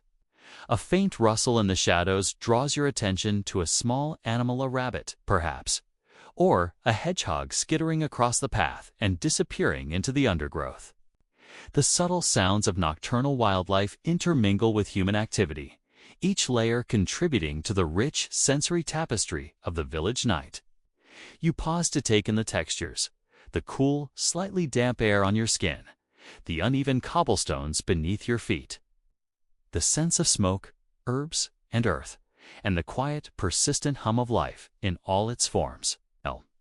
The night here is a living, breathing presence, layered and complex, drawing you fully into its rhythm. Finally, you reach a point where the path leads past a small orchard, moonlight filtering through the trees and casting intricate shadows on the ground. The scent of ripe fruit mingles with damp soil and faint smoke, creating a rich, olfactory landscape. You notice the subtle movement of animals. An owl glides silently past, a fox pauses in the underbrush, a cat slinks along a fence. Fringe historians argue that nocturnal animal behavior often influenced medieval beliefs, superstitions, and even folklore. And here, the subtle dance of creatures reinforces the sense of night as an active, living entity. Historians still debate the level of conscious observation villagers invested in these creatures. But standing here, the nocturnal choreography seems deliberate and intentional. You walk slowly, letting each sound, scent, and shadow sink fully into your awareness. The village breathes with a quiet, layered life. Cottages glow faintly with firelight. Smoke curls upward into the night. Animals move stealthily. Water murmurs in hidden channels, and the faint scent of herbs, hay, and earth permeates the air. Every step draws you deeper into the nocturnal rhythm, a rhythm that is at once domestic, natural, and subtly magical. By the time you pause near the edge of the orchard, the village feels fully alive, its heartbeat woven from the interlacing lives of humans, animals, and nature. The night is neither empty nor silent. It is textured, layered, and richly sensory, a living organism whose rhythm persists long after daylight fades. You breathe deeply, feeling fully immersed in this world, attuned to the delicate interplay of light, shadow, scent, and sound. The medieval village night has revealed itself in all its complexity, inviting you to witness its beauty, subtlety, and quiet magic. The orchard thins as you follow a narrow path leading toward the outer edges of the village, where small fields and hedgerows stretch into the darkness. The air is cooler here, carrying a mingling of damp earth, faint smoke, and subtle floral notes from late-blooming herbs. You notice how the night sounds change. The human activity of the village fades to a low hum, replaced by the subtle rustle of leaves, the distant call of a night bird, and the gentle murmur of water in a hidden ditch or stream. You probably won't survive this if you start imagining every rustle as something sinister. But you can't help listening intently, each sound amplified in the stillness. A small hedgerow rustles nearby, revealing a rabbit that freezes for a heartbeat before darting into the shadows. Historians still debate how much medieval villagers observed nocturnal wildlife, or relied on folklore to interpret animal behavior. But here, the quiet elegance of the creature's movements is unmistakable. Fringe accounts suggest that some animals were believed to be messengers, omens, or companions in the unseen world, subtly guiding human action through the night. You pause, noticing the layered rhythm of life, the animals moving in quiet arcs, the trees swaying gently, and the distant murmur of human dwellings. The path curves slightly, opening onto a small meadow where dew-laden grass glistens faintly under the moonlight. You can smell the earth, slightly sweet from the cool night air, mixed with the lingering scent of smoke from cottages far behind you. A fox trots across the clearing, pausing briefly to sniff the ground before disappearing into the shadows. Its movements are precise, deliberate, almost theatrical. Fringe historians suggest that villagers often interpreted such sightings as signs or omens, particularly during quiet nights when the senses were heightened. Historians still argue whether these interpretations shaped daily life or simply reflected human imagination projected onto the natural world. You step carefully through the dew-soaked grass, noting the subtle crunch beneath your boots, the dampness clinging to the soles. The night feels expansive here, yet intimately connected to the village you've walked through. The hum of distant fires blends with natural nocturnal sounds, the rustle of leaves, the soft gurgle of water, the occasional distant cry of an owl or nightbird. Every sensory detail, the tactile, the olfactory, the auditory seems sharper, more immediate, as if the darkness itself heightens perception. You breathe deeply, letting the combined sense of earth, smoke, herbs, and dew fill your lungs, fully immersing yourself in the medieval night. A small stream meanders through the meadow, reflecting moonlight in subtle, fragmented patterns. You notice insects skimming the water's surface, frogs leaping silently from lily pad to lily pad, and the faint ripples left by tiny fish below. Historians still debate whether villagers fully understood the nocturnal rhythms of such water features or whether their attention was primarily utilitarian, focused on irrigation, drinking, or livestock. Fringe accounts suggest that small water bodies were sometimes imbued with mystical qualities, thought to carry luck, blessings, or protective power if approached respectfully at night. You lean close to the water, listening to the subtle gurgle and feeling the cool breeze, the moonlight painting soft highlights across the rippling surface. Moving along the stream, you notice the faint outline of a small bridge, simple wooden planks spanning the shallow channel. Its surface is slick with dew, reflecting faint starlight and lantern glimmers from cottages now far behind. You step carefully, noting the subtle creak of the wood underfoot, the faint scent of wet timber, and the layered, almost musical interplay of water, wind, and distant nocturnal life. The bridge feels like a threshold, connecting the cultivated village to the wilds beyond. A liminal space rich with possibility and quiet tension. Fringe historians suggest that crossing thresholds at night was sometimes considered significant, with subtle rituals or gestures performed to ensure safe passage. Beyond the bridge, the path narrows again, winding through a small grove of trees. The leaves rustled gently in the breeze, carrying scents of earth, moss, and faint herbs grown in the understory. A nightbird calls softly, its echo bouncing between trunks and hedgerows. You pause to inhale deeply, noticing how the sensory layers overlap, the scent of damp earth and foliage, the distant human life, the soft creak of branches, and the subtle chorus of insects hidden in shadows. Historians still argue whether medieval villagers consciously recognized and categorized these nocturnal rhythms, or whether such awareness was purely intuitive, absorbed through lived experience. A fox pauses in the clearing ahead, its ears swiveling, eyes glinting briefly in the moonlight before it slips into the darkness. A cat moves silently across a nearby stone wall, tail high, seemingly patrolling its territory with quiet authority. Fringe accounts suggest that nocturnal animals were often woven into folk tales, superstitions, and daily rituals, seen as guides, messengers, or protectors. You watch the interplay of creatures in shadow, noticing how the village's pulse extends even into these outer spaces, subtly influencing the natural world. The night feels both expansive and intimate, a delicate balance of seen and unseen forces shaping each moment. The path slopes gently downward, leading to a small open field dotted with wildflowers and patches of long grass. The air is cooler here, carrying the faint scent of night-blooming flowers mixed with the lingering aroma of hearth smoke from cottages behind. You notice the movement of small creatures, hedgehogs, rabbits, and insects, each contributing to the layered life of the night. Historians still debate whether villagers fully understood the ecological interconnections of their surroundings or simply observed practical patterns. But standing here, the richness of life is undeniable.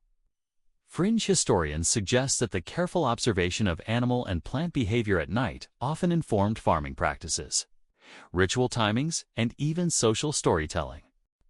You continue across the field, mindful of uneven ground and hidden dips, feeling the dew clinging to your boots and the subtle chill of the night air against your skin. The distant murmur of the village blends with the natural nocturnal soundtrack, insects, water, leaves, and the occasional distant call of an animal. Every step seems magnified, every detail more pronounced. You probably won't survive this if you try counting every insect buzzing by or listening for every faint sound. But you do anyway, letting the heightened awareness absorb you into the rhythm of night. Near the far edge of the field, a lone tree stands silhouetted against the moon, its branches casting intricate shadows on the grass. You notice faint scratch marks on the trunk, perhaps from squirrels or foxes, and the delicate shimmer of dew on lower branches. Fringe accounts suggest that solitary trees were sometimes regarded as markers for rituals, storytelling, or nocturnal guidance, blending utility with symbolic presence. Historians still argue the extent to which these beliefs were widely held versus localized folklore. But standing here, the tree feels both sentinel and companion, its presence quietly shaping the space around it. A small footpath veers off toward a hidden hedgerow, and you follow it, curious about the secrets it might conceal. The scent of herbs intensifies spearmint, sage, and thyme blending with earth and due to create a rich olfactory layer. A cat watches from the shadows, perched on a stone, its eyes reflective in the moonlight. Fringe historians note that cats often acted as intermediaries between domestic life and the unseen nocturnal world, a subtle guardian against pests and possibly spirits. You move carefully, aware of the interplay of light, shadow, and scent. Feeling the village night expand around you in a layered, multi-sensory experience. The hedgerow opens onto a small clearing where the moonlight illuminates patches of long grass and wildflowers.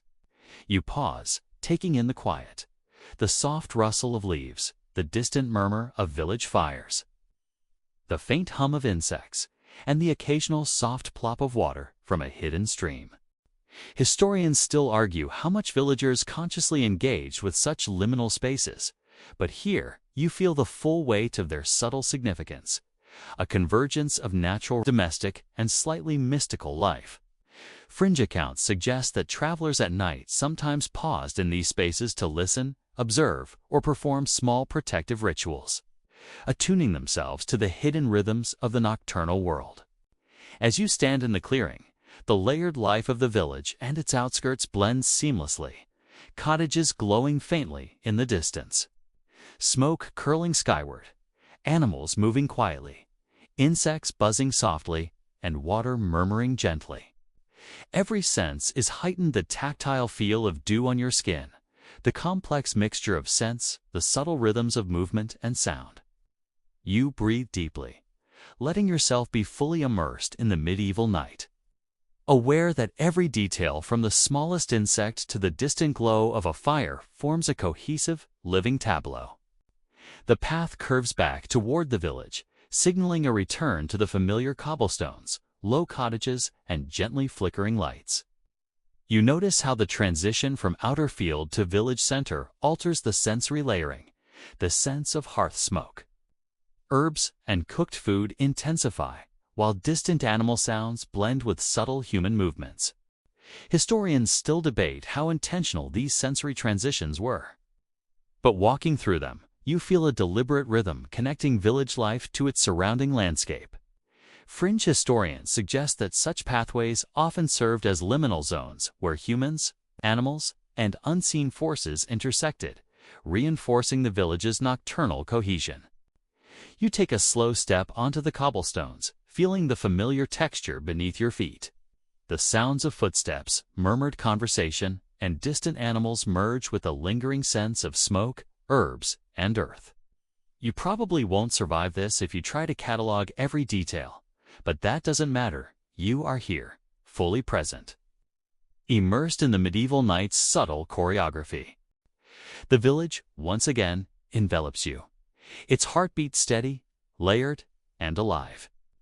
Every shadow, every scent, every whisper of wind feels intentional, part of a living, breathing organism that stretches from cottages to fields, from hearths to hedgerows, unbroken and uninterrupted.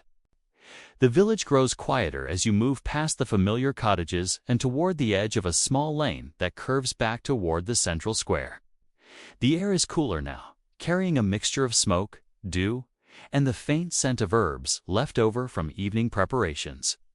You notice how the night amplifies subtle sounds, the gentle drip of water from a rooftop gutter, the rustle of leaves in a slight breeze, and the occasional low murmur from a cottage window left slightly ajar.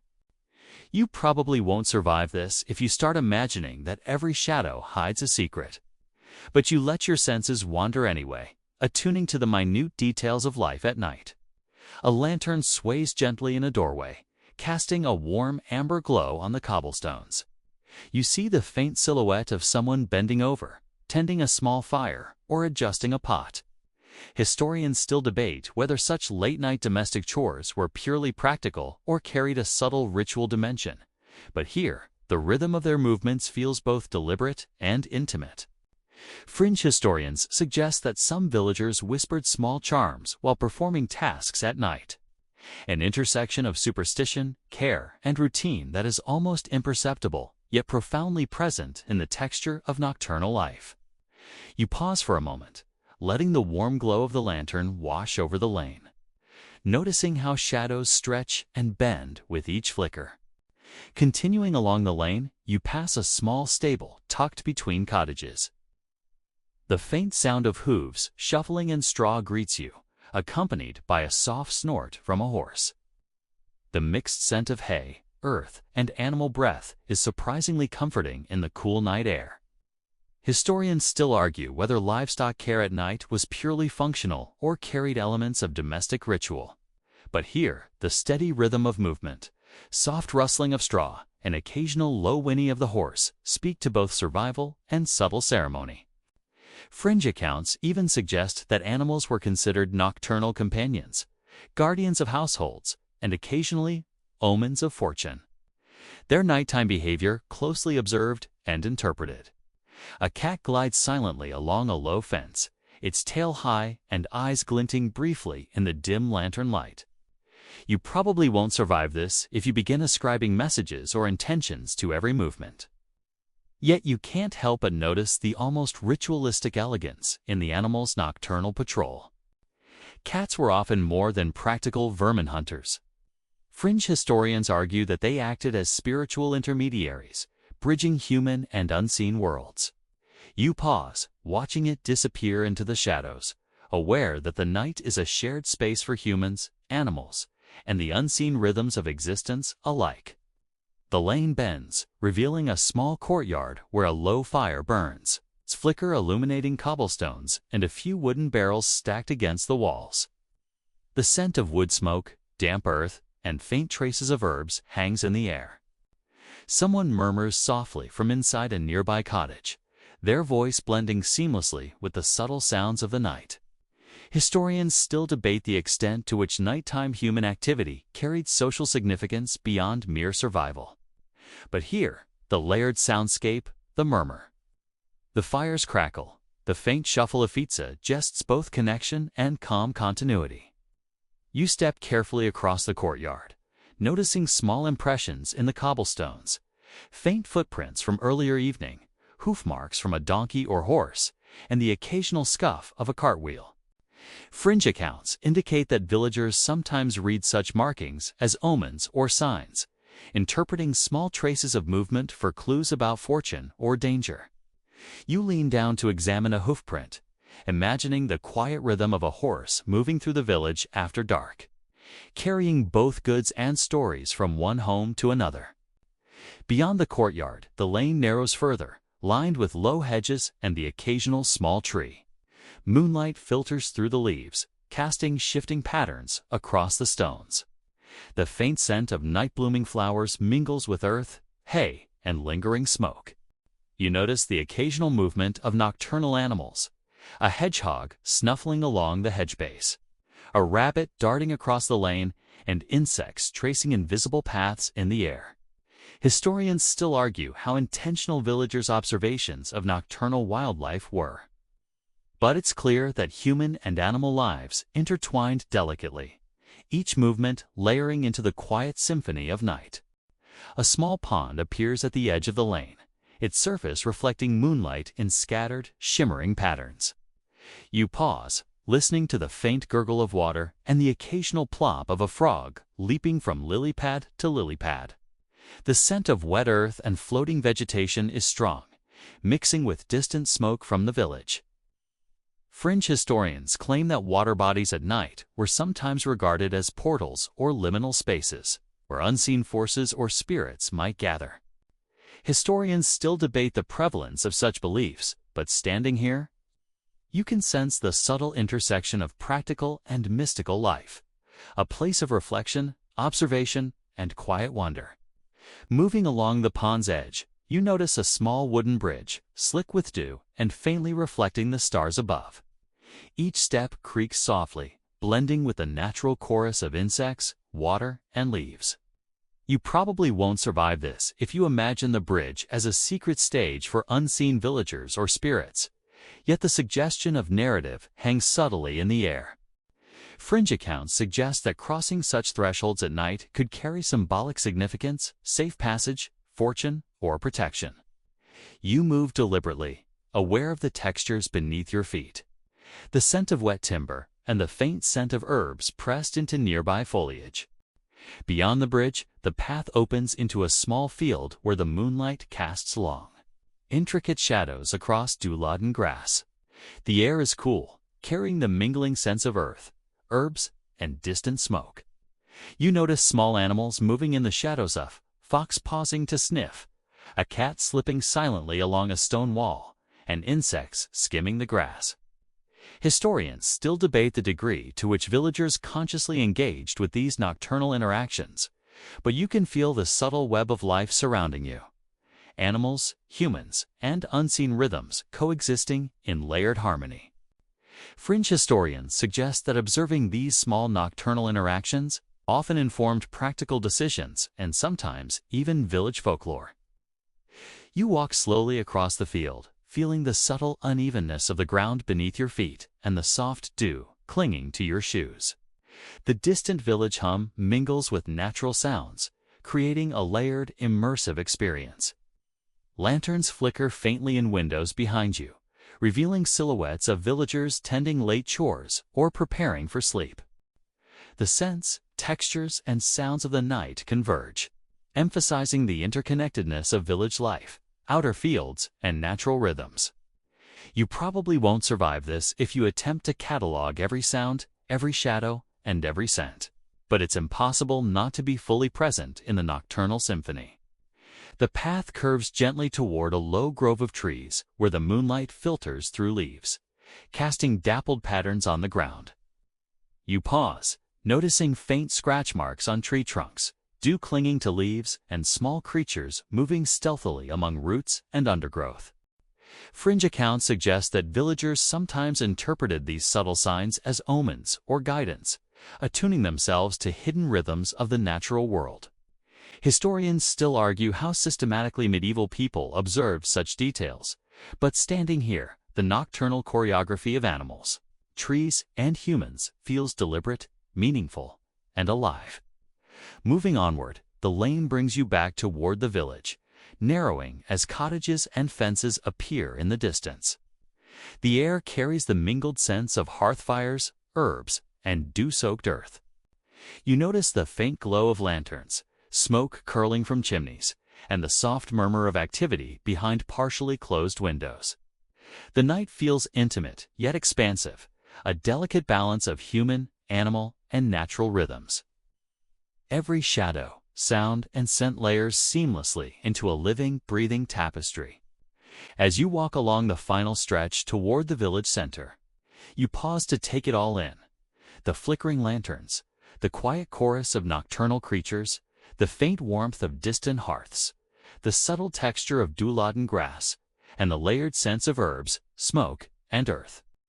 Fringe historians suggest that the medieval night functioned as both a practical and spiritual realm, a liminal space where humans, animals, and unseen forces converged. Historians still debate the extent of conscious engagement, but standing here, feel the seamless interweaving of all elements, the village night alive, layered and rhythmically intricate. The lane finally opens onto the familiar cobblestones of the central square. Lanterns flickering, distant fires murmuring, and faint shadows shifting across cottage walls. You probably won't survive this if you linger too long in your imagination, picturing hidden stories behind every corner, but you let the sensory richness wash over you fully. Every scent, sound, and shadow, from hearth, smoke, and herbs, to insects and nocturnal creatures, forms a continuous, living narrative of the medieval night. You pause at the center of the square, letting the layered textures settle in your consciousness. Cottages glowing softly in lantern light, smoke drifting lazily into the night, animals patrolling their territories, water murmuring in hidden channels, and faint human activity echoing behind walls. The medieval night is alive, breathing, and fully present. You inhale deeply, allowing the night's subtle magic, rhythms, and textures to fill you completely. Immersed in a world both practical and mystical, familiar and endlessly rich. You leave the central square behind, following a narrow lane that twists toward the northern edge of the village. The air is cooler here, carrying the subtle scents of damp earth, lingering smoke, and the faint sweetness of late-blooming herbs. Every sound feels amplified.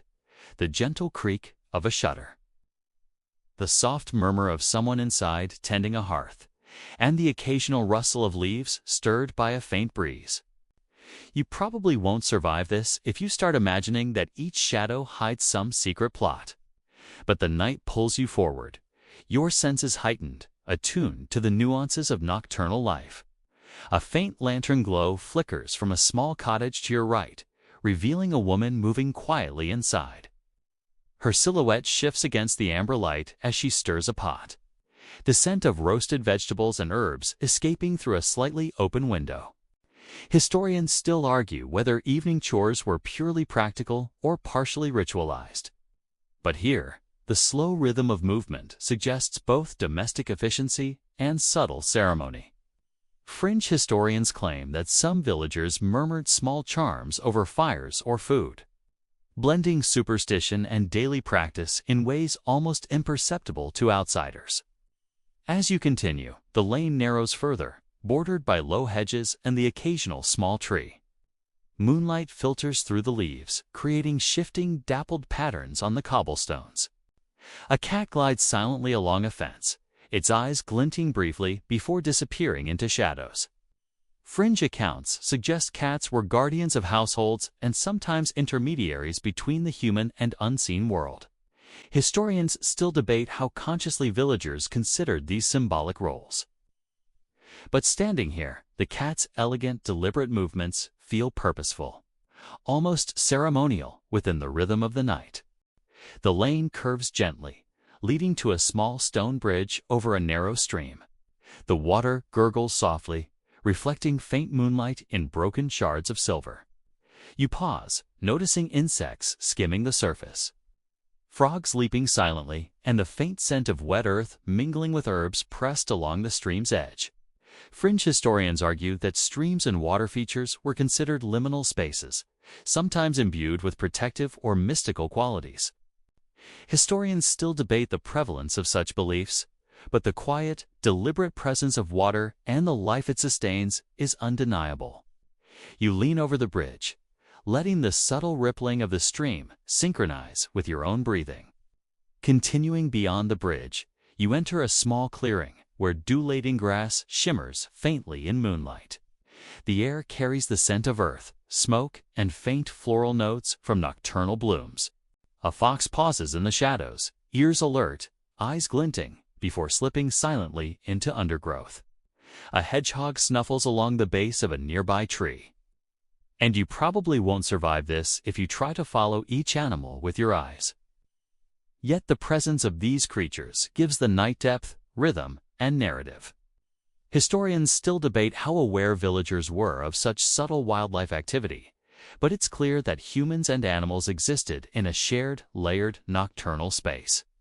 Fringe accounts suggest that observation of such creatures at night could inform practical decisions, like planning for crop protection or livestock safety. You move carefully across the clearing, dew soaking your boots in grass, brushing your legs. The distant village hum mixes with a natural symphony, insects buzzing softly, water gurgling, leaves rustling. Lanterns flicker faintly in windows behind, revealing glimpses of domestic life. Someone stirring a pot, a child arranging herbs, a figure stretching by a hearth. Historians still argue whether these nighttime routines were strictly functional or carried layers of social and ritual significance. But the choreography of light, movement, and scent speaks to both. Fringe historians suggest even the smallest actions were suffused with meaning, often blending survival, superstition, and subtle ceremony. The path narrows again, lined with low hedgerows. Moonlight filters through, casting elongated shadows that shift with every gentle breeze. You notice the faint scratch marks on trunks, the delicate glimmer of dew, and small nocturnal creatures weaving silently through grass and undergrowth. Cats, rabbits, and hedgehogs each move with deliberate purpose, their presence amplifying the layered complexity of night. Fringe historians claim that villagers believed nocturnal animal behavior often carried omens, subtle guidance, or spiritual significance. Historians still debate how systematically people interpreted these signals, but the intricate interplay of life is evident in every movement, sound, and scent. A small pond appears at the edge of the path, its surface reflecting the moonlight in shifting patterns. You pause, noting the gentle gurgle of water, insects skimming its surface, and frogs leaping quietly from lily pad to lily pad. The scent of wet earth mingles with the faint aroma of herbs growing nearby. Fringe accounts suggest such ponds were sometimes considered portals, liminal spaces where practical and mystical life converged. Historians still debate the prevalence and intensity of such beliefs, but here, the pond's quiet vibrancy makes their significance palpable. You lean closer, listening to the water and feeling the night's cool breath against your skin. Crossing a narrow footpath past the pond, you enter a small field dotted with wildflowers and long grass.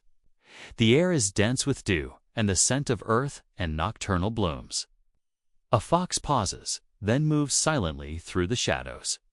An owl glides overhead, casting faint shadows. The distant hum of the village is a gentle undertone beneath the natural symphony. Historians still argue how deeply villagers attuned themselves to these subtle nocturnal rhythms, but the richness of life, human, animal, and vegetal is undeniable. Fringe historians suggest that careful nighttime observation informed practical and spiritual knowledge alike. Blending empirical awareness with folklore. You continue across the field, mindful of uneven ground and dew-soaked grass. Every sound, the rustle of leaves, the gurgle of water. The distant murmur of the village layers into a living, breathing nightscape.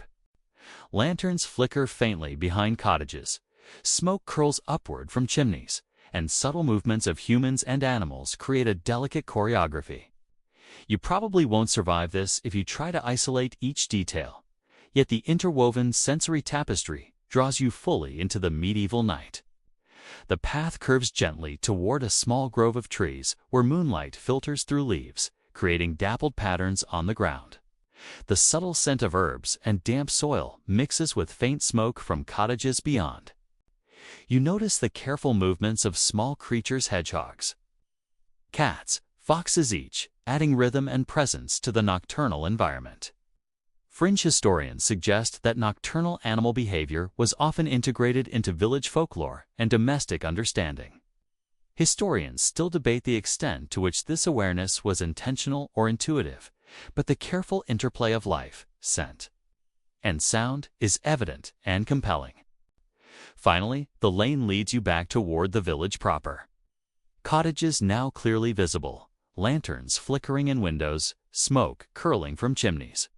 The layered textures of nightlight, scent, sound, shadow, and movement merge seamlessly into a single, coherent experience.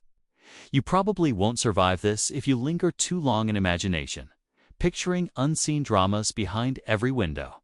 But the richness of the nocturnal environment is enough. Every detail, from duladen grass to flickering lanterns, contributes to a living, breathing medieval night. Standing at the edge of the village, you pause, inhaling the cool, fragrant air.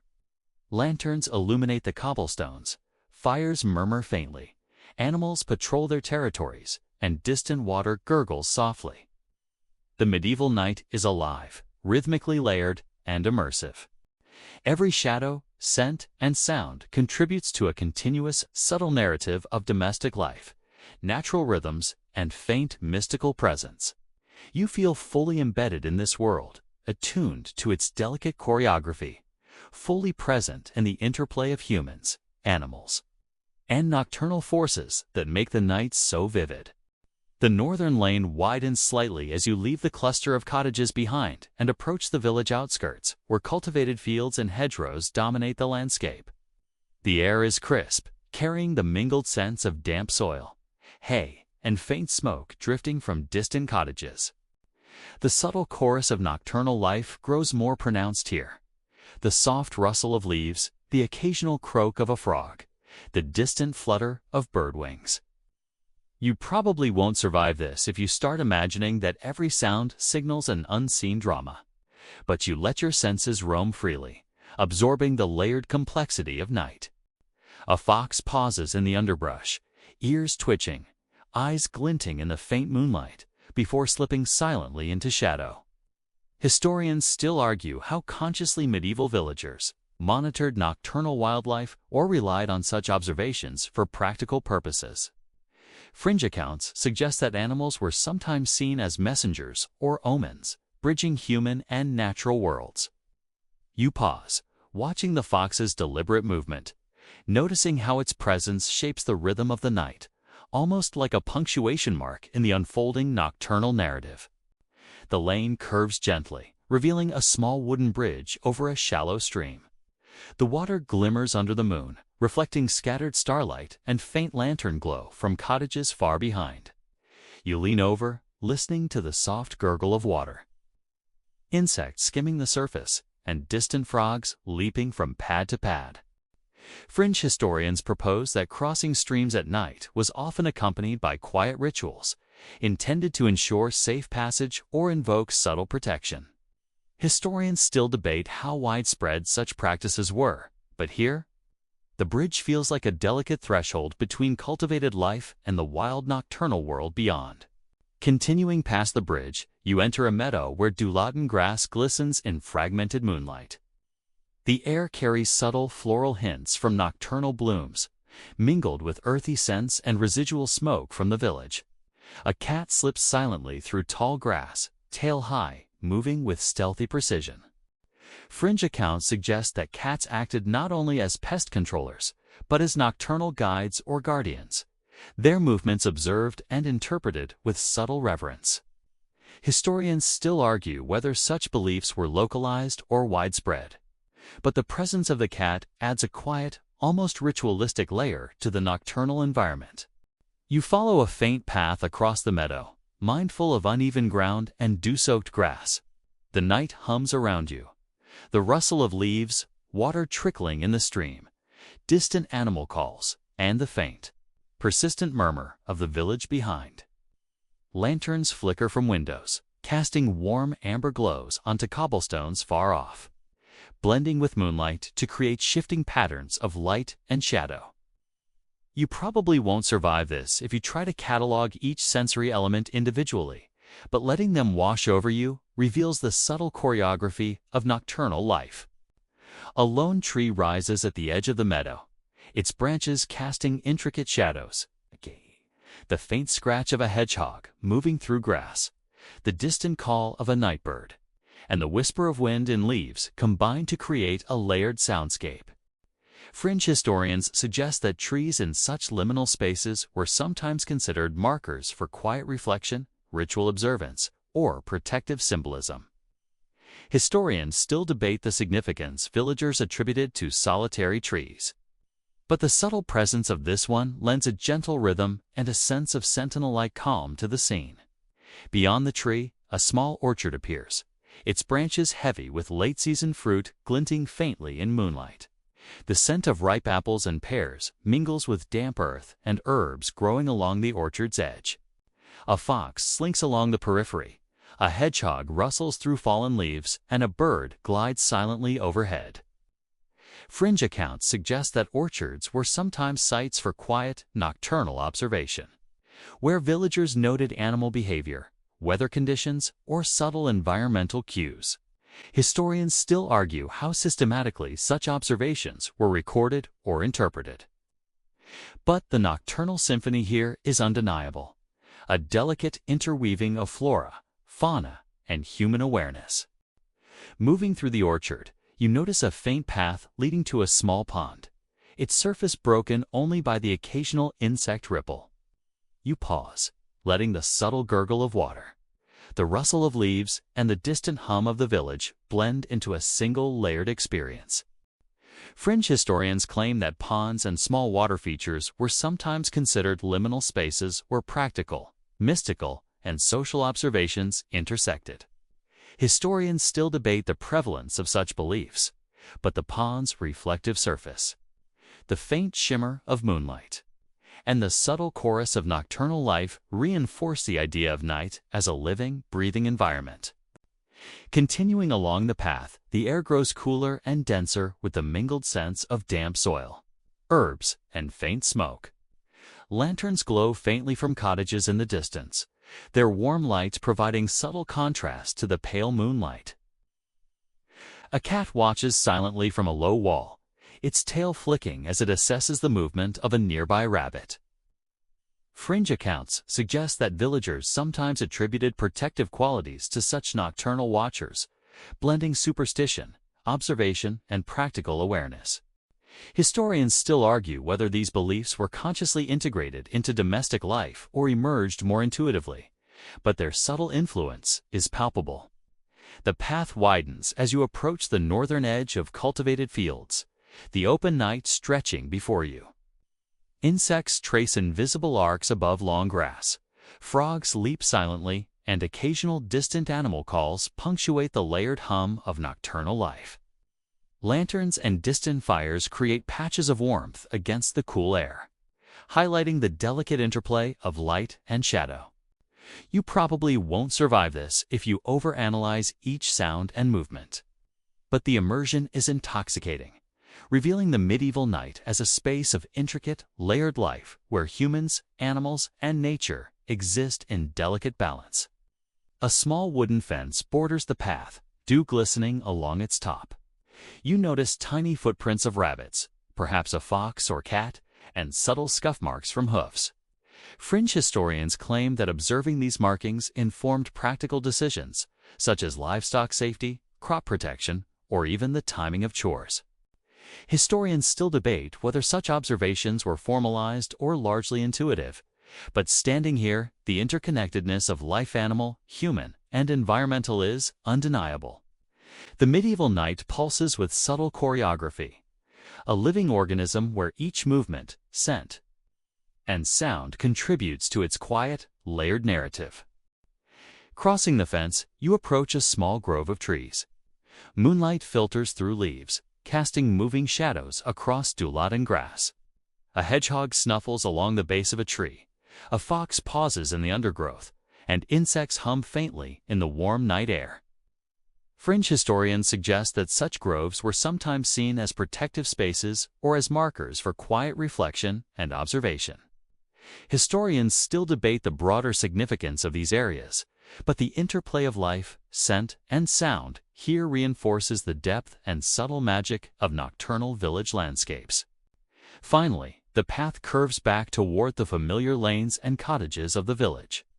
The air is dense with the mingled scents of hearth smoke, herbs, and dew-soaked earth. Lanterns flicker in windows, cottages glow warmly, and faint murmurings indicate that life continues quietly inside. You probably won't survive this if you linger too long imagining unseen stories behind every glow, but the richness of sensory detail is enough. Every scent, shadow, and sound from dew-laden grass and nocturnal animals to flickering lanterns and distant fires forms a coherent, immersive narrative of medieval night. You pause at the edge of the village, taking a deep breath, letting the combined scents, sounds, and shadows settle fully in your awareness. Lanterns illuminate cobblestones, fires murmur softly, animals patrol, water gurgles, and faint human activity continues behind walls. The medieval night is alive, rhythmically layered, and immersive. Every detail contributes to a living, breathing experience where domestic life, natural rhythms, and faint mystical presences intertwine seamlessly. You feel fully embedded in this nocturnal world, attuned to the subtle choreography that defines it. Aware of the quiet yet profound beauty of a village alive in darkness. The village seems to stretch quietly before you as you move along the northern lane, the familiar glow of cottages behind giving way to a wider expanse of fields and orchards. The air carries a crisp coolness, mingling with faint smoke, herbs, and the earthy scent of dew-soaked soil. Every sound is accentuated by the stillness of the night, the soft rustle of leaves, the distant croak of a frog, and the occasional flutter of nocturnal birds. You probably won't survive this if you start imagining that every subtle movement is some secret signal. But your senses remain alert, absorbing the layered rhythm of the night. A small wooden cart stands abandoned along the path, its wheels slick with dew. The scent of damp hay and softened earth surrounds it, and you notice faint hoofprints leading away into shadows. Fringe historians suggest that unattended carts were sometimes considered markers of nocturnal activity or signs of human presence beyond direct sight. Historians still argue how consciously villagers monitored these cues. But the scene feels deliberately staged by the night itself, the interaction of human and animal activity creating a subtle, living tableau. The lane curves gently past a small orchard, its branches heavy with late-season fruit glinting faintly under the moonlight. A fox pauses at the edge of the orchard, ears twitching, eyes reflecting moonlight before it slips silently into undergrowth.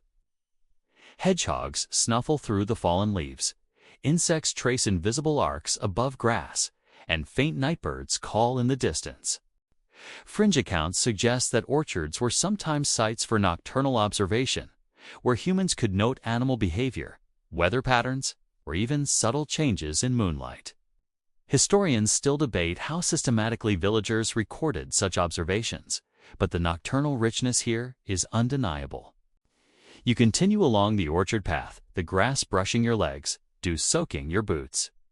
A small pond appears through the trees, its surface broken only by occasional insect ripples or the splash of a frog. The scent of water, herbs, and wet earth is pronounced, mingling with distant smoke from cottages behind. Fringe historians argue that ponds were often regarded as liminal spaces, places where natural, mystical, and social worlds intersected quietly. Historians still debate how widespread these beliefs were, but the subtle reflections in the pond, the soft gurgle of water, and the quiet movements of nocturnal life emphasize the night's layered vitality. Crossing a narrow footpath, you enter a small meadow where dewladen grass glistens in pale moonlight. The air carries earthy scents, faint floral notes from nocturnal blooms, and residual smoke drifting from distant cottages. A cat slinks silently along a stone wall, tail high, moving with precise, deliberate grace. Fringe accounts suggest that cats often served as subtle protectors, guardians, or intermediaries in the nocturnal realm. Historians still argue whether these interpretations were intentional or purely intuitive, but the presence of the cat adds rhythm, movement, and a quiet sense of purpose to the night's composition. You follow the meadow path toward a lone tree at the field's edge. Its branches sway gently in the breeze, casting intricate shadows across the dew-soaked grass. You notice subtle impressions in the earth, tiny footprints of rabbits, scuff marks from hedgehogs, and faint hoof traces. Fringe historians claim that villagers observed these small details to inform daily life crop protection, livestock management, or timing of chores. Historians still debate whether such observations were formalized or largely intuitive, but the subtle choreography of life around the tree is unmistakable. The path continues toward a gentle slope leading to a small grove. Moonlight filters through leaves, casting shifting patterns across grass and earth. Hedgehogs, rabbits, and foxes move quietly, each adding texture and rhythm to the nocturnal environment. Fringe historians suggest that groves were sometimes considered protective spaces or sites for reflection and observation. Historians still argue about the broader cultural significance, but standing here, the delicate interplay of animal, human, and environmental life becomes vivid, immersive, and quietly profound. Moving past the grove, the path brings you to a larger, open field where the night air feels expansive. The cool breeze carries the mingled scents of earth, herbs, and distant smoke. Lanterns flicker faintly from distant cottages, contrasting with moonlight to create shifting patterns across grass and cobblestones. Frogs leap silently, insects hum faintly, and distant owls call intermittently. You probably won't survive this if you attempt to dissect every sound, scent, and movement, but the immersion is intoxicating, revealing a medieval night alive in rhythm, subtlety, and layered narrative. A small fence borders the field, dew glistening along its top. You notice faint impressions in the soil, footprints of foxes, rabbits, and cats, along with scuff marks from human and livestock movement. Fringe accounts suggest that villagers carefully monitored these traces, interpreting them for practical and sometimes mystical insights. Historians still debate the systematic use of such observations, but standing here, the interweaving of animal and human activity is clear, forming a nocturnal tapestry, both practical and poetic.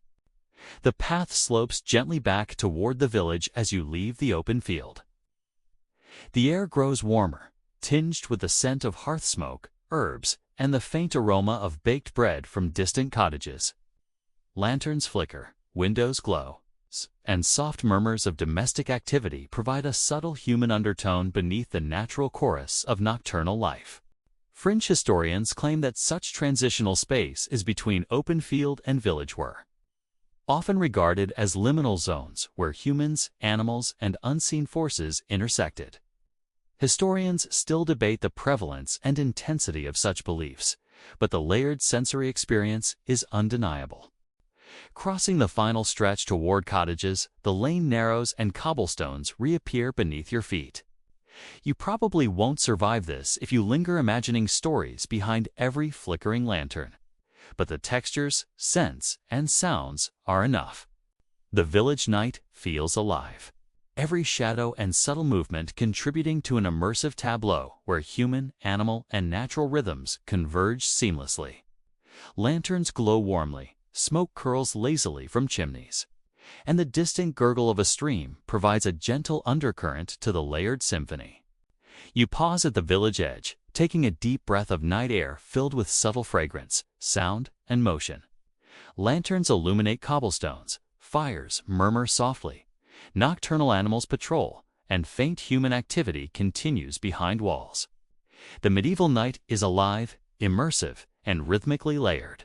Every shadow, scent, and sound from dew-soaked grass to distant lanterns and nocturnal life forms a continuous, subtle narrative.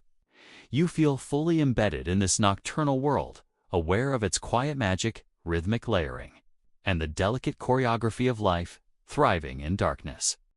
The night deepens as you move along the eastern edge of the village, where cultivated fields give way to a mix of hedgerows and wild undergrowth. The air is crisp, carrying a complex blend of dew, earth, herbs, and faint smoke from distant cottages. Every sound is amplified in the stillness. The soft rustle of leaves, the occasional croak of a frog, and the low murmur of distant village fires. You probably won't survive this if you begin imagining that each faint movement is a secret message. But your senses are fully alive, attuned to the layered rhythm of nocturnal life. A fox slips silently through a hedgerow, pausing for a moment to sniff the ground before vanishing into shadow. Historians still debate how consciously medieval villagers monitored nocturnal wildlife, or if such observations were mostly intuitive. Fringe accounts suggest animals were seen as omens, messengers, or guardians, subtly influencing human perception of night. You pause, noticing how even small movements of creatures add texture and depth to the nocturnal landscape, each rhythm interwoven with your own quiet footsteps. The path curves gently toward a narrow wooden bridge spanning a shallow stream. Moonlight reflects in fragmented patterns across the water, accompanied by the faint gurgle of flowing water. Insects skim the surface, while frogs leap silently, punctuating the soft symphony of night. Fringe historians suggest that crossing streams at night could carry symbolic meaning, a quiet ritual of safe passage or protection. Historians still argue how common such beliefs were, but here, the bridge feels like a threshold, connecting cultivated spaces and untamed nocturnal life. Beyond the bridge, a meadow opens up, dew-laden grass glistening faintly under moonlight. The scent of earth mingles with floral notes from night-blooming plants and residual smoke from cottages far behind.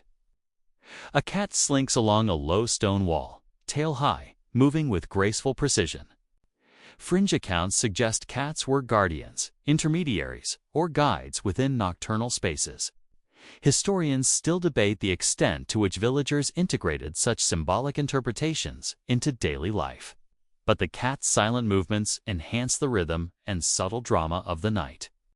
Walking through the meadow, you notice the faint impressions of animals and humans alike.